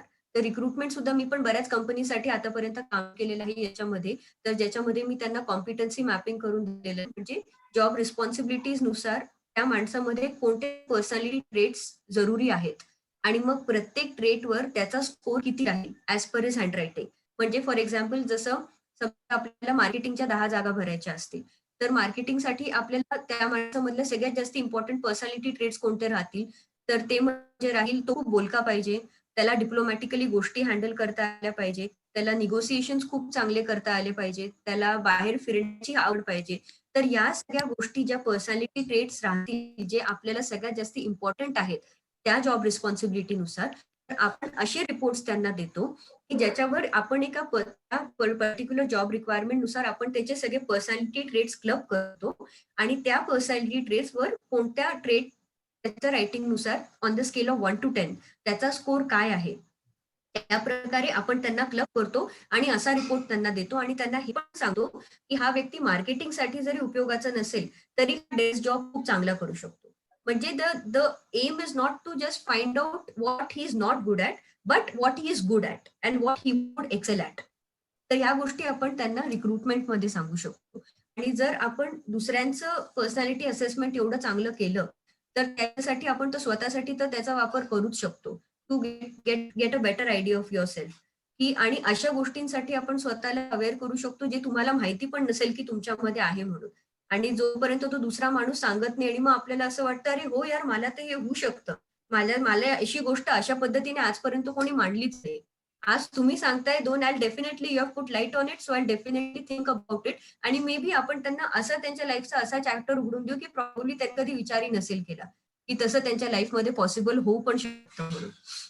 त्याच्यानंतर रायटिंगमध्ये अजून हेल्थ रिलेटेड इश्यूज जे असतात, जर कुणाला हार्ट प्रॉब्लेम असेल, बीपी, एखाद्याचं बीपी हाय आहे की लो हे सुद्धा आपल्याला रायटिंग मधनं कळू शकतं फक्त एका अल्फाबेट मधनं.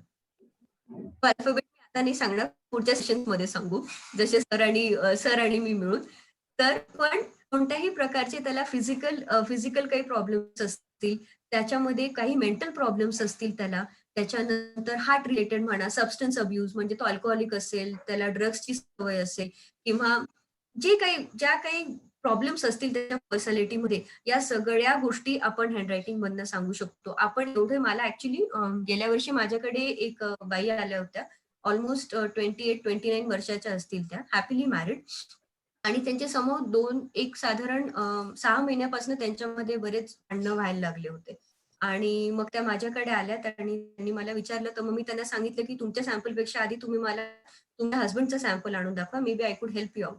त्यांच्या हस्बंडच्या सॅम्पल मधनं असं ठळकपणे लिहून आलं होतं की त्यांचं घरात लक्ष नसून त्यांचं लक्ष बाहेर कुठेतरी फार ते एंगेज्ड आहेत. आणि मग त्यांना मी I try to tell her in the most subtle way possible. एकदम सॉफ्टली मी त्यांना ते सांगण्याचा प्रयत्न केला आणि पहिल्यांदा त्या फारच नाही असं कसं शक्य वगैरे असा त्यांचा रिस्पॉन्स आला. पण मग त्याच्यानंतर जेव्हा त्यांना मी म्हटलं you see it for your self, तुम्ही मला सांगा, मी आय प्रे की आय मे बी रॉंग आणि I wish that I am wrong आणि तुमचं बरोबर राहील म्हणून. तर त्यांनी काही त्यांची जासूसी करायला सुरुवात केली त्या बाईंनी इन शॉर्ट. आणि त्याच्यानंतर त्यांचा मला फोन नाही आला 2दा भेटल्यानंतर. मग 4 महिन्यानंतर त्यांनी मला फोन केला आणि सांगितलं की येस यू आर राईट आणि समथिंग वॉज ऑन आणि I found it, so thank you. त्यांनी पुढे काय केलं मला नाही माहिती, पण सांगण्याचा हेतू हा की एवढ्या सगळ्या गोष्टी आपल्याला रायटिंग मधनं आणि ते सुद्धा एका अल्फाबेट मधनं आपल्याला समजू शकतं weather person is having any kind of extra relationship out of his home. या सुद्धा गोष्टी आपण तिथे सांगू शकतो. सो या म्हणजे बेसिकली काय आहे की it is the entire personality on paper. आणि तुम्हाला तुमच्या क्लायंटला जो प्रश्न असेल त्या पद्धतीने आपण ते अनालिसिस अप्रोच करू शकतो. त्यांना जे प्रश्न असतील त्यांनी, काही लोकांना असं असतं की तू मला फक्त सांग की आमचे भांडणं का होत आहेत आणि विल थिंक अबाउट इट. जसं सर म्हणाले की 3 वर्ष चाललेली डिवोर्स केस थांबवली, तर त्यांनी ऍक्च्युली त्यांना अशी कारणं देतात की इन्स्टेड ऑफ तू हे कर ते सांगण्यापेक्षा, त्यांना त्याच्यावर सोल्युशन सांगण्यापेक्षा आपण त्यांना त्यांचे डिफरन्सेस सांगतो आणि ते डिफरन्सेस सांगितल्यानंतर त्यांना कळल्यानंतर त्यांना आतापर्यंत असं होतं की हा फक्त असा बोलतो, ही अशी करते, पण आपण त्यांना त्याच्या पुढे जाऊन हे कारण सांगतो की ही अशी करते तर ही का करते. So they can relate to reason. आणि जेव्हा त्यांना ते रिझन कळतं की हो याच्या स्वभावात ही गोष्ट आहे म्हणून हा असा करतो, देन तुम्हाला पण मिळतं त्या गोष्टीसोबत जुळवून घेण्याकरता. जेव्हा ते लॉजिकल, जेव्हा तुम्हाला ते कारण पटतं की याचा स्वभाव तो आहे पण का आहे, मग तू असं कर, तू अर्ध्या वाटेत ये, मी अर्ध्या वाटेत येतो आणि मग कुठेतरी जाऊन they try to understand, they try to rationalise the things की असं होतंय तर हे का होतं आहे म्हणून. आणि मग इथे wherein understanding yourself किंवा जे आपण म्हणतो सिलेक्टिंग अ लाईफ पार्टनर, हे जे युजेस होतात ग्राफोलॉजी मध्ये. So it is not just about selecting a life partner, it is post marriage सुद्धा, इव्हन आफ्टर 10 इयर्स जे प्रॉब्लेम्स होतात. तर तुम्ही फक्त जेव्हा तुम्ही काउन्सिलिंग कराल की जेव्हा तुम्ही रायटिंग त्यांचं मागाल, तर तेव्हा आपण त्यांना हे सांगू की तुम्ही त्या गोष्टीवर त्यांना लाईट टाकाल, ती गोष्ट तिथेच असते. तुम्ही काम फक्त असं कराल की तुम्ही तिथे जाऊन फक्त तो बल्ब लावाल आणि त्यांना फक्त दाखवाल जी गोष्ट त्यांना दिसत नाही. So the handwriting tool for you. It could act as a tool wherein you could tell them and you could help them. त्यांच्या आयुष्यातला कोणताही प्रॉब्लेम असला तरी सुद्धा handwriting never lies. So that is what handwriting does to you. Handwriting मधनं कोणत्या गोष्टी आपण नाही सांगू शकत, तर तो माणूस आहे की बाई हँडरायटिंग वरनं, त्या रायटरचं एज, तो उजव्या हाताने लिहितो की डाव्या हाताने, त्याची नॅशनॅलिटी काय आहे, त्याची जात पात जे काही असेल ते, ह्या गोष्टी आपण सांगू नाही शकत. बरं, तुम्हाला सुरुवातीला जेव्हा तुम्ही लोकांना भेटाल तेव्हा तुम्हाला असं वाटलं अच्छा म्हणजे तू भविष्यवाणी सांगते का, ज्या या गोष्टी मला पर्सनली हे प्रश्न आणि सरांना सुद्धा हे प्रश्न खूप आलेले असतील की अरे तू भविष्य सांगते का. त्या हँडरायटिंग वरनं भविष्य नाही सांगत. कारण बऱ्याच लोकांना असं वाटतं जेव्हा कोणी सांगतं की माझ्याकडे कोणी स्थळ घेऊन आलेलं असेल आणि सांगतात की असं असं त्याचं रायटिंग आहे, तर त्यांना असं वाटतं की मी कुंडली जोडण्याचे कामं करते की हे मुलाचं रायटिंग आणि हे मुलीचं रायटिंग आणि मी तुम्हाला सांगते हे काय आहे. तर ते तसं नाही आहे.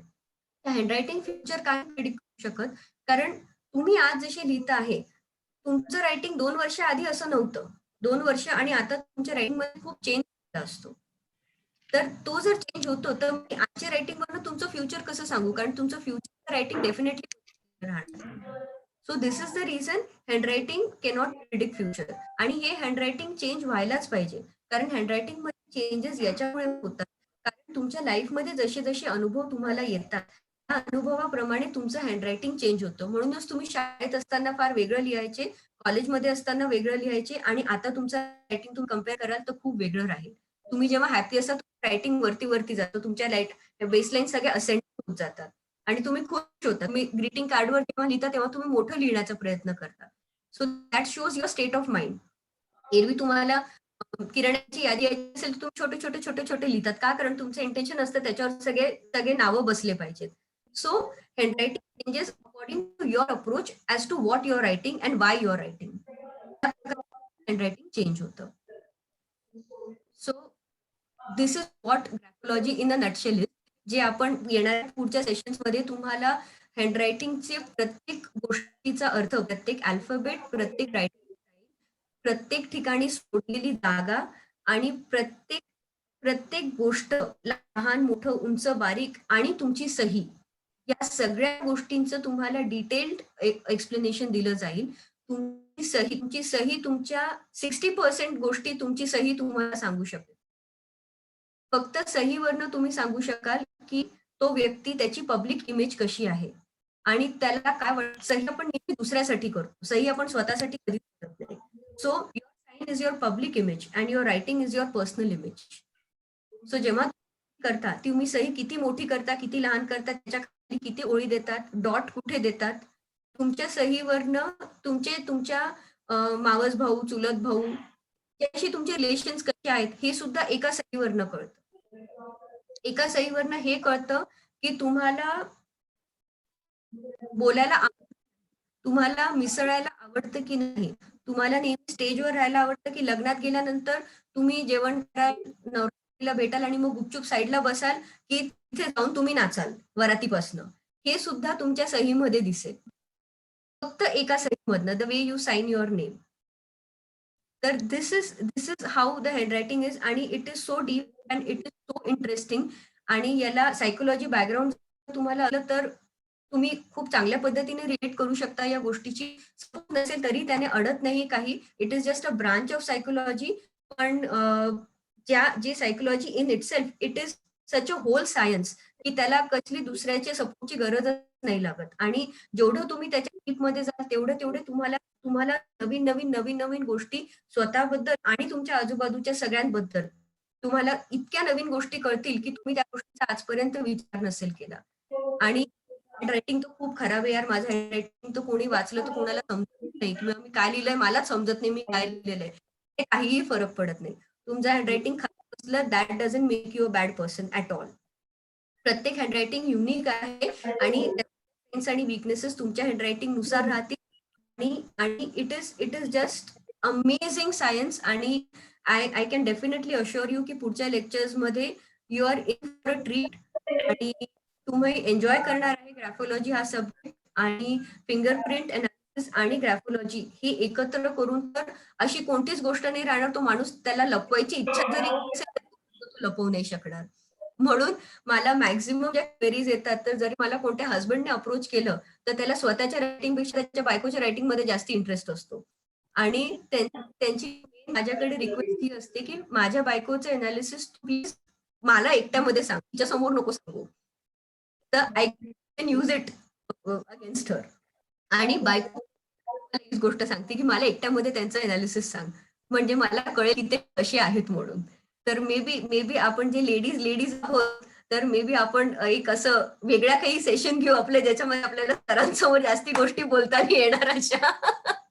तर अशा काही क्वेरीज असते. Know just kidding. हे चिटिंग आहे.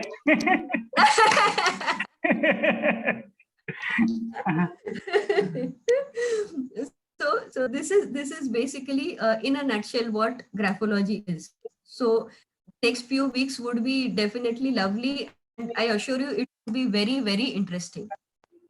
So this is all I wanted to say. So thank you for the time, sir. Thank you for the opportunity. Excellent. Thank you very much, Angha ma'am. छान madam. Thank you.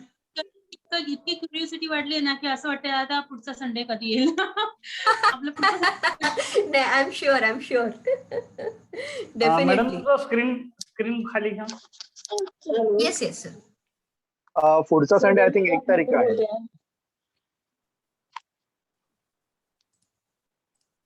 Stop sharing your screen. Yes, sir. I'm just yes, sir. कुठेतरी पळाली. हा. Okay. Laxman सरांनी feedback दिला, जबरदस्त guidance, लय भारी. क्या बात आहे, क्या बात आहे, ग्रेट. काही लोकांना क्युरियोसिटी झाली असेल, काही लोकांना भीती पण वाटत असेल, अरे बापरे एवढं सगळं बघायला मिळेल, म्हणजे आपल्याला एवढं सगळं, आपली माहिती सुद्धा आतापर्यंत इतर लोकांच्या पर्यंत एवढी जात होती, कदाचित तोही फिअर असू शकेल. आणि इंटरेस्टिंग आहे ना सगळं. हॅलो. Yes yes. हा अनघा, छान, खूप छान माहिती सांगितली आणि छान वाटलं अगदी. म्हणजे फक्त मला असं म्हणायचंय की आम्ही फक्त नावाने ओळखतो किंवा पिक्चर्स पाहिलेला आहे म्हणून ओळखतो.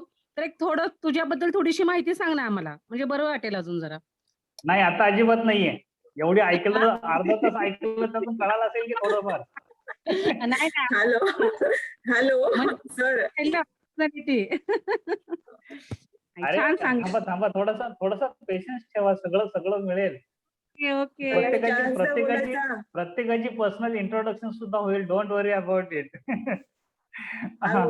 आणि थोडस अजून शिल्लक राहिलेलं आहे, ते मला बोलायचं आहे. 2 मिनिट बाकी आहेत. अदरवाईज मला आणखी 10 मिनिट तुमची रिक्वेस्ट घेऊन पुढे कंटिन्यू करावं लागेल, जर इंट्रोडक्शन वगैरे ह्या सगळ्या गोष्टी घ्यायच्या असतील तर, कारण आपण 10 मिनिट लेट सेशन चालू केलेलं आहे, राईट ना. विथ युअर ड्यू परमिशन जर एक 5 मिनिट आपण जर पुढे एक्सटेंड करता आलं तर मग काय हरकत नाही. ते Anga will give her introduction. Oh my God, I won't need 5 minutes. My introduction would be really small. I won't be needing 5 minutes. May I? Yes, start it. Yeah, okay. Actually, माझं graduation झालेलं आहे सायकॉलॉजीमध्ये. I am a psychology graduate from college Pune, and then I did my MBA HR from Pune university itself. And then I practiced as a HR professional for a couple of years. आणि पुण्यालाच असताना मी काही कंपनीजमध्ये HR म्हणून job केला. आणि त्याच्यानंतर मला I came across graphology एक सब्जेक्ट म्हणून, कायम म्हणून. आणि मग मी सहज जायचं म्हणून त्यांचं एक फ्री सेशन होतं म्हणून मी तिथे गेली. आणि तिथे गेल्यानंतर 1 तासाचं ते सेशन होतं. आणि जसं मी पण आधी सांगितलं होतं, माझा इंटरेस्ट या गोष्टीमध्ये याच्यासाठी झाला सगळ्यात जास्त, की मी जेव्हा लिहायला सुरुवात केली आणि जेव्हा ते सेशन घेत होते आणि त्यांनी मला परमिशन मागितली माझी, की मे आय अनलाइज युअर राईटिंग. आणि आय सेड की या शुअर. आणि त्यांनी मला म्हटलं की तू खूप चांगली मुलगी आहेस, पण तुझ्या मॅथ्सचा खूप प्रॉब्लेम आहे. त्यांनी हे सांगितल्यानंतर मी तर म्हटलं, सर तुमची फीस किती आहे आणि कधी मी जॉईन करू तुमचा क्लास सांगा. म्हणजे इतकं त्यांनी माझ्या अशी गोष्ट सांगितली की जे रायटिंगवरनं त्या पॉइंटला समजून घेणं इम्पॉसिबल होतं. आणि म्हणून माझा इतका इंटरेस्ट क्रिएट झाला याच्यामध्ये. आणि म्हणून मी ते सगळे लेवल्स केल्या, त्यांचा सर्टिफिकेशन कोर्स केला. आणि मग त्याच्यानंतर I was working as a HR profession. मग मी हा वापर, आणि माझ्या HR मध्ये असल्या कारणाने रिक्रुटमेंट माझं मेन प्रोफाईल होतं तेव्हा. तर मी जेव्हा इंटरव्ह्यू घेत होती कॅन्डिडेट्सची, तेव्हा मी हा ग्राफोलॉजीचा वापर तिथे करण्याचा प्रयत्न केला, जेव्हा मी लोकांचे इंटरव्ह्यू घेत होते. आणि तिथे मला रिझल्ट दिसलेत की हे कसे आहेत म्हणून, आणि हाऊ इम्पॉर्टंट. आणि असं वाटत होतं की याच्याशिवाय लोक इंटरव्ह्यू घेतात कसे, एवढं मला तेव्हा त्याचं इम्पॉर्टन्स कळलं. आणि मग त्याच्यानंतर मग मी हे सुरुवात केली. आणि मग त्याच्यानंतर म्हटलं की यार हे आपण असं करतोय, why not started full time. आणि मग माझा कॉर्पोरेट सेक्टरमधनं मी थोडासा माझा इंटरेस्ट कमी करून मी एज्युकेशन सेक्टरमध्ये गेली. त्याचं कारण हे होतं की कॉर्पोरेटला त्या वयात आल्यानंतर जेव्हा आपण लोकांना बदल करायला सांगतो, तर तेव्हा त्यांना फार कठीण होऊन जातात काही चेंजेस करण्याकरता. तर म्हणून म्हटलं हे आता करण्यापेक्षा जर आपण स्कूलमध्ये याचा वापर केला तर मे बी त्यावेळेस पोरांना जास्ती वेळ आहे गोष्टी बदलण्याकरता आणि शक्य आहे. म्हणून मग मी शाळांसोबत हे काम सुरू केलं आणि मला खूप चांगला प्रतिसाद सगळ्यांकडनं मिळाला. आणि मग देवदयेने I came across with this personality mister Mohan Pakhare. आणि मग मी यांच्याशी कनेक्ट झाली. आणि then rest is history, and now we are talking to each other. So this was a short introduction about me, which I completed in 2 minutes, sir, as I said. No, you took more than 3.5 minutes. Okay, sorry. So thank you very much. And one more additional information is very soon Anga is onboarding as a director in Genius India Research and Training Institute Private Limited. So this will be one of the. So she will be one of the director for my organization, right?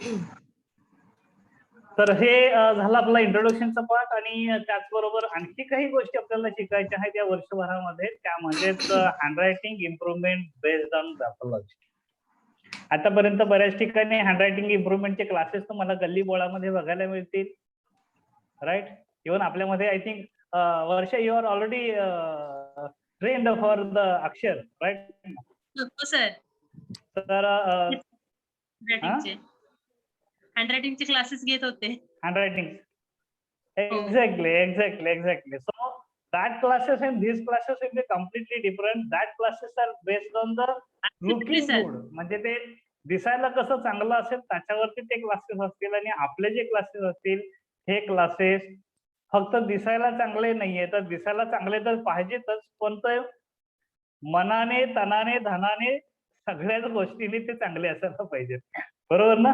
म्हणजेच आपण जे काही 4 quadrant मध्ये काम करतो, एक म्हणजे physical, mental, social, emotional आणि स्पिरिच्युअल, तर या 4ही क्वाड्रंट मध्ये तुम्ही जर ग्रो झालं तर त्याच्यामधून तयार झालेलं जे हँडरायटिंग असेल तर ते हँडरायटिंग कसं असायला पाहिजे, तर त्या गोष्टी तुम्हाला handwriting improvement based on graphology मध्ये येतील. म्हणजे तुम्हाला पाहिजे असलेले पॉझिटिव्ह ट्रेड्स त्या हँडरायटिंग मध्ये तुम्हाला ऍड करायच्या, राईट ना. शिवाय सही सुद्धा तयार करत असताना बऱ्याच वेळा बरेच लोक येतात माझ्याकडे आणि सांगतात की सर मला सही चेंज करायची. मी त्यांना विचारतो व्हॉट इज युअर गोल.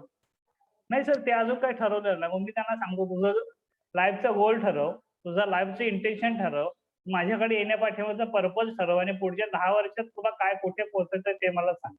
तर त्या बेसनुसार तुझे इंटेन्शन ह्या सगळ्या गोष्टी तुझ्या सहीमध्ये मला घेता येतील. अदरवाईज मी तुला फक्त एवढंच सांगेन की बाबा फर्स्ट नेम आणि लास्ट नेम आलं पाहिजे सहीमध्ये, त्याच्या पलीकडे मी तुला काही सांगणार नाही. पण त्या सहीमधलं प्रत्येक अक्षर हे कसं मग असायला पाहिजे, तिथे तुला कोणता फॉन्ट वापरला पाहिजे, म्हणजे कोणत्या पद्धतीचं त्या हँडरायटिंग अक्षर यायला पाहिजे, ह्या बऱ्याचशा गोष्टी नंतर फ्युचरमध्ये तुम्हाला हळूहळू कळायला सुरुवात होतील, राईट. हे सगळं महत्वाचं जसं तुम्हाला तेही signature analysis, handwriting analysis, graphology बेसनुसार हँडरायटिंग इम्प्रुव्हमेंट तुम्हाला डायरेक्टली शाळेमध्ये मुलांच्यासाठी तुम्ही अप्रोच करू शकता की आय एम ग्राफोलॉजिस्ट आणि मी तुम्हाला हेही शिकवू शकते. तुमच्या मुलांच्यासाठी मी हा आठवड्यातून 1 तासाचं सेशन घेऊ शकते. That's it. काय करायचं आहे, क्लासरूम त्यांचं असतं, सगळं त्यांचं असतं, तुम्हाला जायचं फक्त 1 तास ABCD शिकवायची आहे. तिथे जाऊन कशी काढायची, ती कशी काढायची ते आम्ही शिकवतो. आतापर्यंत तुम्ही काढलेली ABCD खरोखरच बरोबर आहे की नाहीये ते सुद्धा तुम्हाला चेक करायचं आहे. आणि सगळ्यात सुरुवात म्हणजे तुम्हाला तुमच्या अल्फाबेट्स पासून सुरुवात करायची आहे, तुमच्या ABCD पासून सुरुवात करायची आहे. आणि म्हणून आपला हा जो कोर्स जाणार आहे ना, हा पॅरलल जाणार आहे. एका बाजूला हँडरायटिंग जाणार आहेत आणि एका बाजूला आपला फिंगरप्रिंट जाणार आहेत.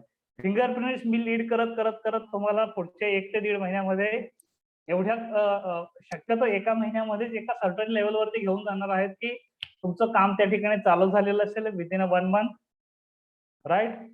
अगदी बिनधास्तपणे तुम्ही कोणालाही जाऊन कोणाचीही बोटं चेक करू शकाल, कोणाची अंगठी चेक करून त्यांना लीड जनरेट करू शकाल फिंगरप्रिंट अनालिसिस साठी. पूर्ण फॅमिलीमधले प्रॉब्लेम डिस्कस करायला सुरुवात करू शकाल ऍज अ काउन्सिलर म्हणून. आणि दुसरीकडेच तुमची स्वतःची डेव्हलपमेंट सुद्धा खूप महत्वाची आहे. आणि म्हणून तुम्हाला मगाशीच आता अनघा मॅमने सांगितलं त्या पद्धतीने की हँडरायटिंग म्हणजे तुम्ही इंटरनली जसे आहात ते, आणि तुमची सही म्हणजे तुम्ही इतरांना जसे दिसतात ते किंवा दाखवतात ते, बरोबर ना. तर तुमची सही चेंज करण्याच्या अगोदर तुमचं हँडरायटिंग चेंज करा. त्या हँडरायटिंग चेंज करण्यासाठी आपण ग्राफोथेरपीचा सेशन्स तुम्हाला क्रिएट करून देणार आहोत. आणि दररोज तुम्हाला काही गोष्टी ट्रेड्स तुम्हाला चेंज करायच्या आहेत. Only thing is condition is don't ask why. मला हे का करायचं आहे हे विचारायचं नाही, जस्ट ब्लाइंडली फॉलो इट. कारण ह्या व्हायचा आन्सर तुम्हाला कोर्समध्ये मिळणार आहे. ओके, ते आताच विचारू नका, कारण आता फक्त आम्ही तुम्हाला डेव्हलप करण्यासाठी करणार आहोत. तुमची डेव्हलपमेंट झाल्यानंतर तुम्ही ऑटोमॅटिक जगाला ओरडून सांगणार आहात की माझी ही डेव्हलपमेंट झाली एका महिन्यामध्ये, राईट ना. आणि तोच रिझल्ट नंतर तुम्हाला कळणार आहे की माझा नेमका रिझल्ट मला हा कशामुळे आलेला. So that will be your analysis part, self analysis part. आणि ह्या सगळ्या गोष्टी तुम्हाला करायच्या आहेत. सो आजच्या सेशन मध्ये खूप काही आपण आज डिस्कस केलेलं आहे. फ्लो कसा जाणार आहे, कोणकोणत्या गोष्टी मिळणार आहेत. शेवटच्या 3 मिनिट राहिलेले आहेत, जे 10 मिनिट आपण वाढवून घेतले होते त्यामध्ये. तर तुमचा आता फीडबॅक मला हवा आहे की हाऊ वॉज द सेशन? खूप छान झालं सर. खरोखरच तुम्हाला वाटतं का की बाबा इथे आपण कनेक्ट झालोय, काहीतरी वर्क आहे, और it is waste of time? झालं सर सेशन. खूप छान क्युरिओसिटी झालं सर सर. खूपच वाढली आहे. तुम्ही आणि म्हणताय त्याप्रमाणे आज मला असं वाटतंय की सगळ्यांनी आपली हँडरायटिंग लिहून ठेवावी आणि 1 महिन्यानंतर चेक करावं. Okay, great. येस, अशोक खाते सर. किती डेव्हलपमेंट झालेली असेल आपल्यामध्ये, आपल्या हँडरायटिंग मध्ये. ओके, वेट, आता अशोक खाते सर. क्युरिओसिटी सर खूपच वाढली आहे.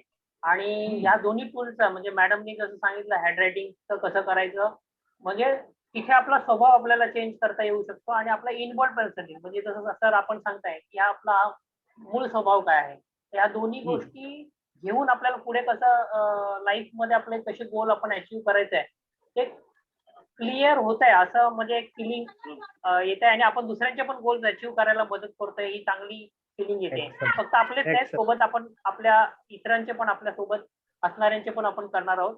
तर एक चांगली फिलिंग सर आणि मॅडमनी दिली, त्याच्याबद्दल खूप खूप थँक्यू. आणि मॅडम ग्रेट. रेखा मॅम,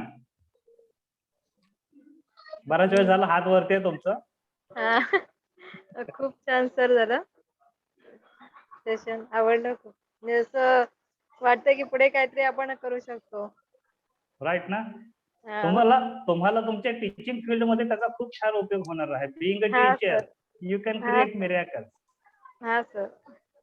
राईट ना? हा great. Yogesh sir. Thank you sir. तर पूर्वी तर म्हणजे DMIT म्हटलं की म्हणजे फक्त फिंगरप्रिंट घेतात आणि पैसे कमवतात असं तुम्हाला माहित होतं. पण आज बऱ्याचपैकी तुमच्या मधून आणि अनघा मॅडमच्या मधून बरंच काही कळलं की बाबा एक्झॅक्टली हे काय आणि का रिलेटेड आहे. कारण की याच्या मागचा भाग हा आयुष्याशी एवढा रिलेटेड आहे हे आज मला जाणवलं. त्याच्याबद्दल बरोबर. तुमच्या दोघांचे मनापासून अभिनंदन. आणि आणखीन एक सांगू असं की प्रत्येकाने जो आता आपण 1.5 तास दिलेत, तर आपण 11 जण आहोत त्याच्यामध्ये. फक्त आपण 4 जणच व्हिडिओ कॉलवरती दिसतो, बाकीचे फक्त ऐकत आहेत. तर पुढच्या वेळेला माझी रिक्वेस्ट आहे की प्रत्येकाने हे द्या, कारण की प्रत्येक माणूस जो सांगतो तो काय सांगतो हे तुम्हाला कळलं पाहिजे, कारण की तुमचं दिसणं हेही तितकंच महत्वाचं आहे. तर मी रिक्वेस्ट करेन की बरोबर. प्रत्येकाने व्हिडिओ कॉलवरती प्रेझेंट आहे, कारण की प्रत्येक जो व्यक्ती जो सांगतोय तो त्याच्या हेतूने पण सांगतो आणि तो तुम्हाला देण्यासाठी बसलेला आहे. तर जो एखादा Excellent. व्यक्ती Thank you. हा, कारण की ही Agree, मागे agree. पण मी हा, कारण कसं की बरेच जण ते ऐकतात आणि फक्त काय कळत नाही. कारण की आज इंडिया श्रीलंका मॅच आहे, तर मला पण मॅच खूप आवडते, पण मी आज मॅच सोडून तुम्ही तुमच्या सेशनला बसलो. का बसलो? कारण की मला ती गरज आहे. योगेश सर, तर अशा it's really great and thank you very much. यामधून योगेश सरांना एकच सांगायचं की काही लोक मल्टीटास्कर आहेत. ते इकडे ऐकतातही आणि तिकडे काहीतरी त्यांचं कामही चालू आहे. तर मला तरी असं वाटतं की प्रामाणिकपणे हे 1.5 तास तुम्ही 100% इथेच द्या. तुमच्या बाकीच्या सगळ्या ऍक्टिव्हिटी बंद करा. 100% अटेन्शन आणि फोकस द्या. ओके. जरी कॉल रेकॉर्डेड असतील तरी लाईव्ह मध्ये जी मजा असते ती रेकॉर्डेड सेशन ऐकण्यामध्ये नाही. बरोबर ना? So right sir. तुम्हाला रेकॉर्डेड सेशन ऐकायची गरजच वाटली नाही पाहिजे, हे बघा, की जेणेकरून तुम्ही तुमचा तो पूर्ण 1.5 तास नंतरचा किंवा 3 तास नंतरचा या ठिकाणी सेव्ह करू शकाल. ग्रेट. कारण कसं आहे की Agree, प्रत्येकाचे एफर्ट्स आहेत सर याच्यामध्ये. तुमचे पण आहेत, आमचे पण आहेत. कारण की तुम्ही द्यायला बसले, तुम्ही आणि अनघा मॅडम जे आज दिलेत त्याच्यामुळे मला बऱ्याच गोष्टी कळल्यात. आणि बऱ्याच असं म्हणतात की चांगलं हे निर्माण झालं की बाबा मी याच्यातून काहीतरी नक्की करू शकतो, की जो मी आता डिमोनेट होतो एवढा आहे याच्यात, की जे तुम्ही मला आणि वर्षा मॅडम मला सारखे हे करत होतात की सर कधी काम करताय. तर आता मला कळलं की मी कुठे अडकलेलो होतो एक्झॅक्टली. एक्झॅक्टली. आम्ही तुम्हाला सगळ्यांना बुस्टर देणार आहोत.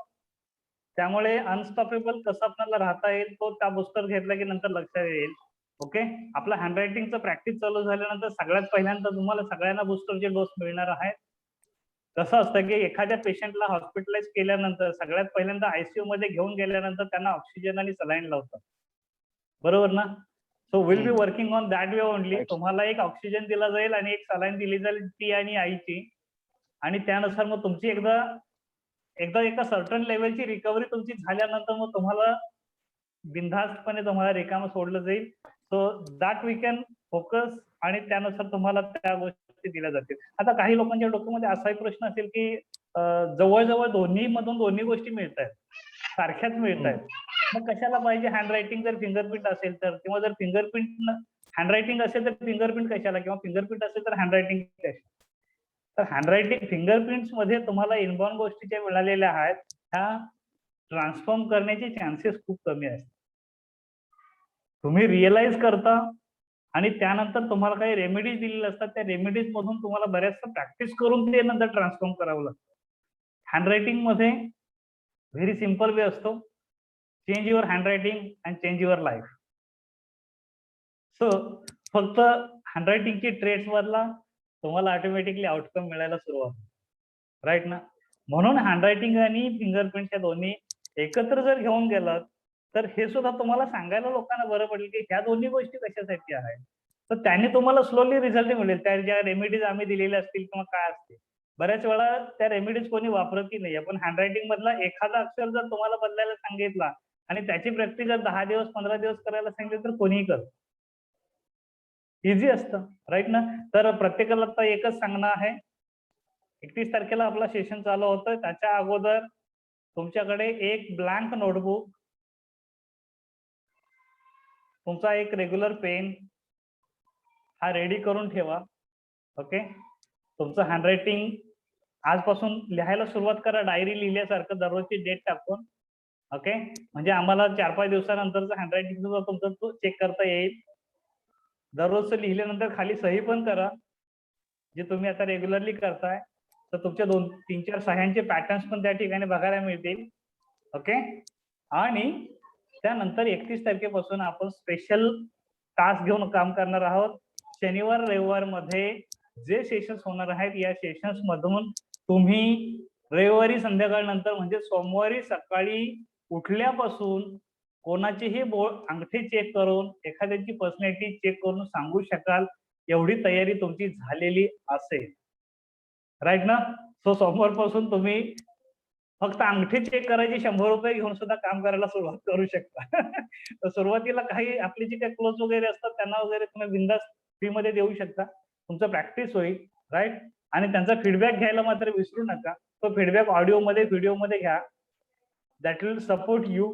बरोबर, हा तुमच्यासाठी खूप मोठा पार्ट असणार आहे. कारण अजून काहीच नाहीये तरी सुद्धा तुम्हाला पहिल्याच आठवड्यामध्ये काही फीडबॅक्स मिळतील जर तुम्ही लोकांची अंगठी जर चेक केले आणि त्यानुसार काही गोष्टी सांगितल्या, राईट ना. सो ह्या गोष्टी एवढ्या सांभाळा. प्रत्येकाने आपली नोटबुक रेडी करा. ब्लँक बुक पाहिजे, दोन्ही बाजूला ब्लँक पेजेस, लाईन्स नको आहेत. ठीक आहे. सो काही क्वेरीज असतील, क्वेश्चन्स असतील तर विचारा. Otherwise I am declaring that today session is over. Any other queries? Special actually special thanks to Monika Sharma ma'am. Actually त्यांची तब्येत ठीक नाहीये, पण तरी सुद्धा त्यांनी आजचा हा पूर्ण सेशन साठी या ठिकाणी अटेंड केलेला आहे. थंडी आणि ताप आहे, त्याचबरोबर सर्दी जुकाम या सगळ्या गोष्टी असतानाही. So special thanks to Monika Sharma ma'am. Sir thank you very much. Actually मीच तुमचं सेशन बघत होते, ऐकत होती आणि म्हणून ते सर्दी आहे जसं त्या सरांनी सांगितलं की सगळ्यांनी आपले व्हिडिओज ऑन ठेवावं, पण ते ऑन ठेवून ते आजचे करणं ते जरा बरं नाही दिसत आहे, म्हणून मग मी ऑफ ठेवलेलं. पण नंतर मी ते ऑन केलं, म्हणजे अक्षरशः आज डोळ्यातनं पाणी वगैरे हे होतंय. ते सीझनल आहे, त्यात हे नाहीये. पण थँक्यू व्हेरी मच. आणि अनघा मॅमनी पण जे ग्रॅफोलॉजी बद्दल जे काय सांगितलं ते ऑलरेडी मला थोडंफार इन्फॉर्मेशन होतं त्याच्याबद्दल, पण एवढं डिटेल आहे ते मला माहित नव्हतं. Thank you very much. आणि सर्वात आधी तर हे प्लॅटफॉर्म दिल्याबद्दल आणि आम्हाला इंट्रोड्यूस केलं तुम्ही एवढं चांगलं याने, त्याच्यासाठी I am very much grateful to you. आणि बघूया लवकरात लवकर कधी सॅटर्डे येतोय, आता खरंच तसं झालंय. Great, thank you very much. Thank you so much. आहे तुमच्याकडे अजून 3 ते 4 दिवस, फास्ट रिकव्हरी घ्या. हो उद्यापासून लिहिते मी, काहीतरी लिहिणं सुरुवात करते. Exactly no problem. So thank you very much. And now I am declaring that आणखी कोणाला काय बोलायचं आहे का मध्येच कोणीतरी Notebook. बोलत होता? नोटबुक सर ब्लँक नोटबुक घ्यायची आहे का आपल्याला का लाईन हो वाली? हो, स्टेशनरी मध्ये त्यांना विचारा ब्लँक पाहिजे, दोन्ही बाजूला ब्लँक. हाफ साईजची घेतली तरी चालेल, म्हणजे A4 साईजची मोठी घ्यायची गरज नाहीये. ओके, आपल्या नॉर्मल जे छोट्या छोट्या नोटबुक जे असतात रेग्युलर आपल्या टेक्स्टबुक साईजच्या, तर त्या साईजची नोटबुक घेतली तरी चालेल. ओके. बरं सर, मॅम तुम्ही फुलस्केपच पाहिजे का? Mike on. सुरुवातीला आपण प्रॅक्टिस साठी आपण छोट्या याच्यावर घेतलं तरी चालेल. मग नंतर आपण जेव्हा सॅम्पल साठी हे करू तेव्हा मग A4 साईज वर किंवा फुलस्केप रजिस्टर वर लिहिलं तर होईल. सुरुवातीला Yes, we yes, can yes. continue. Right. Practice साठी तुम्ही छोटीच नोटबुक वापरा. मी सर तुम्ही जे बोलत आहात म्हणजे ते लिहिताना काय रनिंग नोट्स हे करायचे, तर त्याच्यासाठी पण बुक वगैरे मेंटेन करायची आहे का? नोट्स जर हो, आम्हाला करा ना, काय करा हे ना. करायचं असेल तर. तुम्ही करू शकता. No problem. That will be your own notes. अच्छा, कारण ते बरेच वेळा आता तुम्ही जे काय सांगणार ते सगळं रेकॉर्डेड सेशन मध्ये मग ते ऍक्च्युली शोधावं लागेल की तुम्ही कुठे काय बोलला आहात. पण ते जर रनिंग नोट्स आपली असेल तर आपण ते हायलाइट पॉइंट्स आपण नोट डाऊन करू शकतो ना. हो, काही नाही. आजचा सेशन हा आपला इंट्रोडक्टरी सेशन होता, त्यामुळे आज काय आपण नोट्स देणार नाहीये. पण इथून पुढे तुम्हाला फिंगरप्रिंट साठी सुद्धा नोट्स मिळणार आहेत. Don't worry about it. Okay. जे काय आम्ही सांगणार त्या म्हणजे माझ्याकडून तरी फिंगरप्रिंटच्या सगळ्या नोट्स तुम्हाला मिळणार आहेत, इन्क्लुडिंग सॅम्पल फिंगरप्रिंट. हे प्रिंट्स कसे असतात, ते कसे ओळखायचे, त्याचं काउंटिंग कसं असतं, ह्या सगळ्या गोष्टी तुम्हाला मिळणार आहेत. आणि हे सगळे एकूण जे काही वेगवेगळे टाइप्स आहेत, ते सगळ्या टाइप्सचे सॅम्पल्स तुम्हाला मिळतील, की जेणेकरून अगदी सहजपणे तुम्ही त्या तासावरती मास्टरी करू शकता. Don't worry about it. ठीक सर आहे. ऍक्च्युली आतापर्यंत म्हणजे सेशन तुम्ही बोलल्यानंतर आणि अनघा मॅडम बोलल्यानंतर असं म्हणजे तुम्हाला बघून तर असं वाटतं की तुम्ही दोघांची मास्टरी झाली आहे. पण सध्या आतापर्यंत मला कॉन्फिडेंट नाहीये की आम्ही तुमच्या लेवल पर्यंत पोहोचू. प्रयत्न रविवार करू. संध्याकाळपर्यंत. काय सॉरी, नेक्स्ट संडे नाईट पर्यंत तुम्ही पर्सनॅलिटी लेवल वरती, पर्सनॅलिटी, थॉट प्रोसेस आणि बिहेवियरल पॅटर्न फिंगरप्रिंटचे या ज्या 3 गोष्टी आहेत, अंगठे चेक करून काय काय सांगायचं आणि कसं सांगायचं त्याच्यावरती तुमची मास्टरी झालेली आहे. Thank you so much. सॅटर्डे आणि Sunday specially for that purpose. आणि ओके. सोमवारपासून मग तुम्ही रेसच्या घोड्यासारखे धावणार आहात. दिसेल त्याला तुझा अंगठा दाखव. राईट. हो, नक्की. या, that's it. Thank you. Yes, thank you Thank you, sir. thank you thank you so very much. या चला. खूपच वेळ घेतला. तुम्हाला 10 मिनिट सांगितले, मी 20 मिनिट घेतलेले आहेत. Sorry for it's okay sir. No, it's okay. आणि आता मात्र आपण या ठिकाणी थांबूया. येस. ज्यांनी जेवण केलं नसेल त्यांनी पुन्हा एकदा जेवण करून घ्या. जर जेवले असाल तर हरकत नाहीये. You can rethink once again. तुमची एक रिव्हिजन होईल की या मागच्या 1.5 ते पावणे 2 तासामध्ये आपण काय शिकलो. त्याचं थोडंसं मनन करा आणि मग झोपायला जा. Okay. So thank you very much. Yes sir. Good night everyone. Thank you sir. Good night. Thank you. Thank you sir.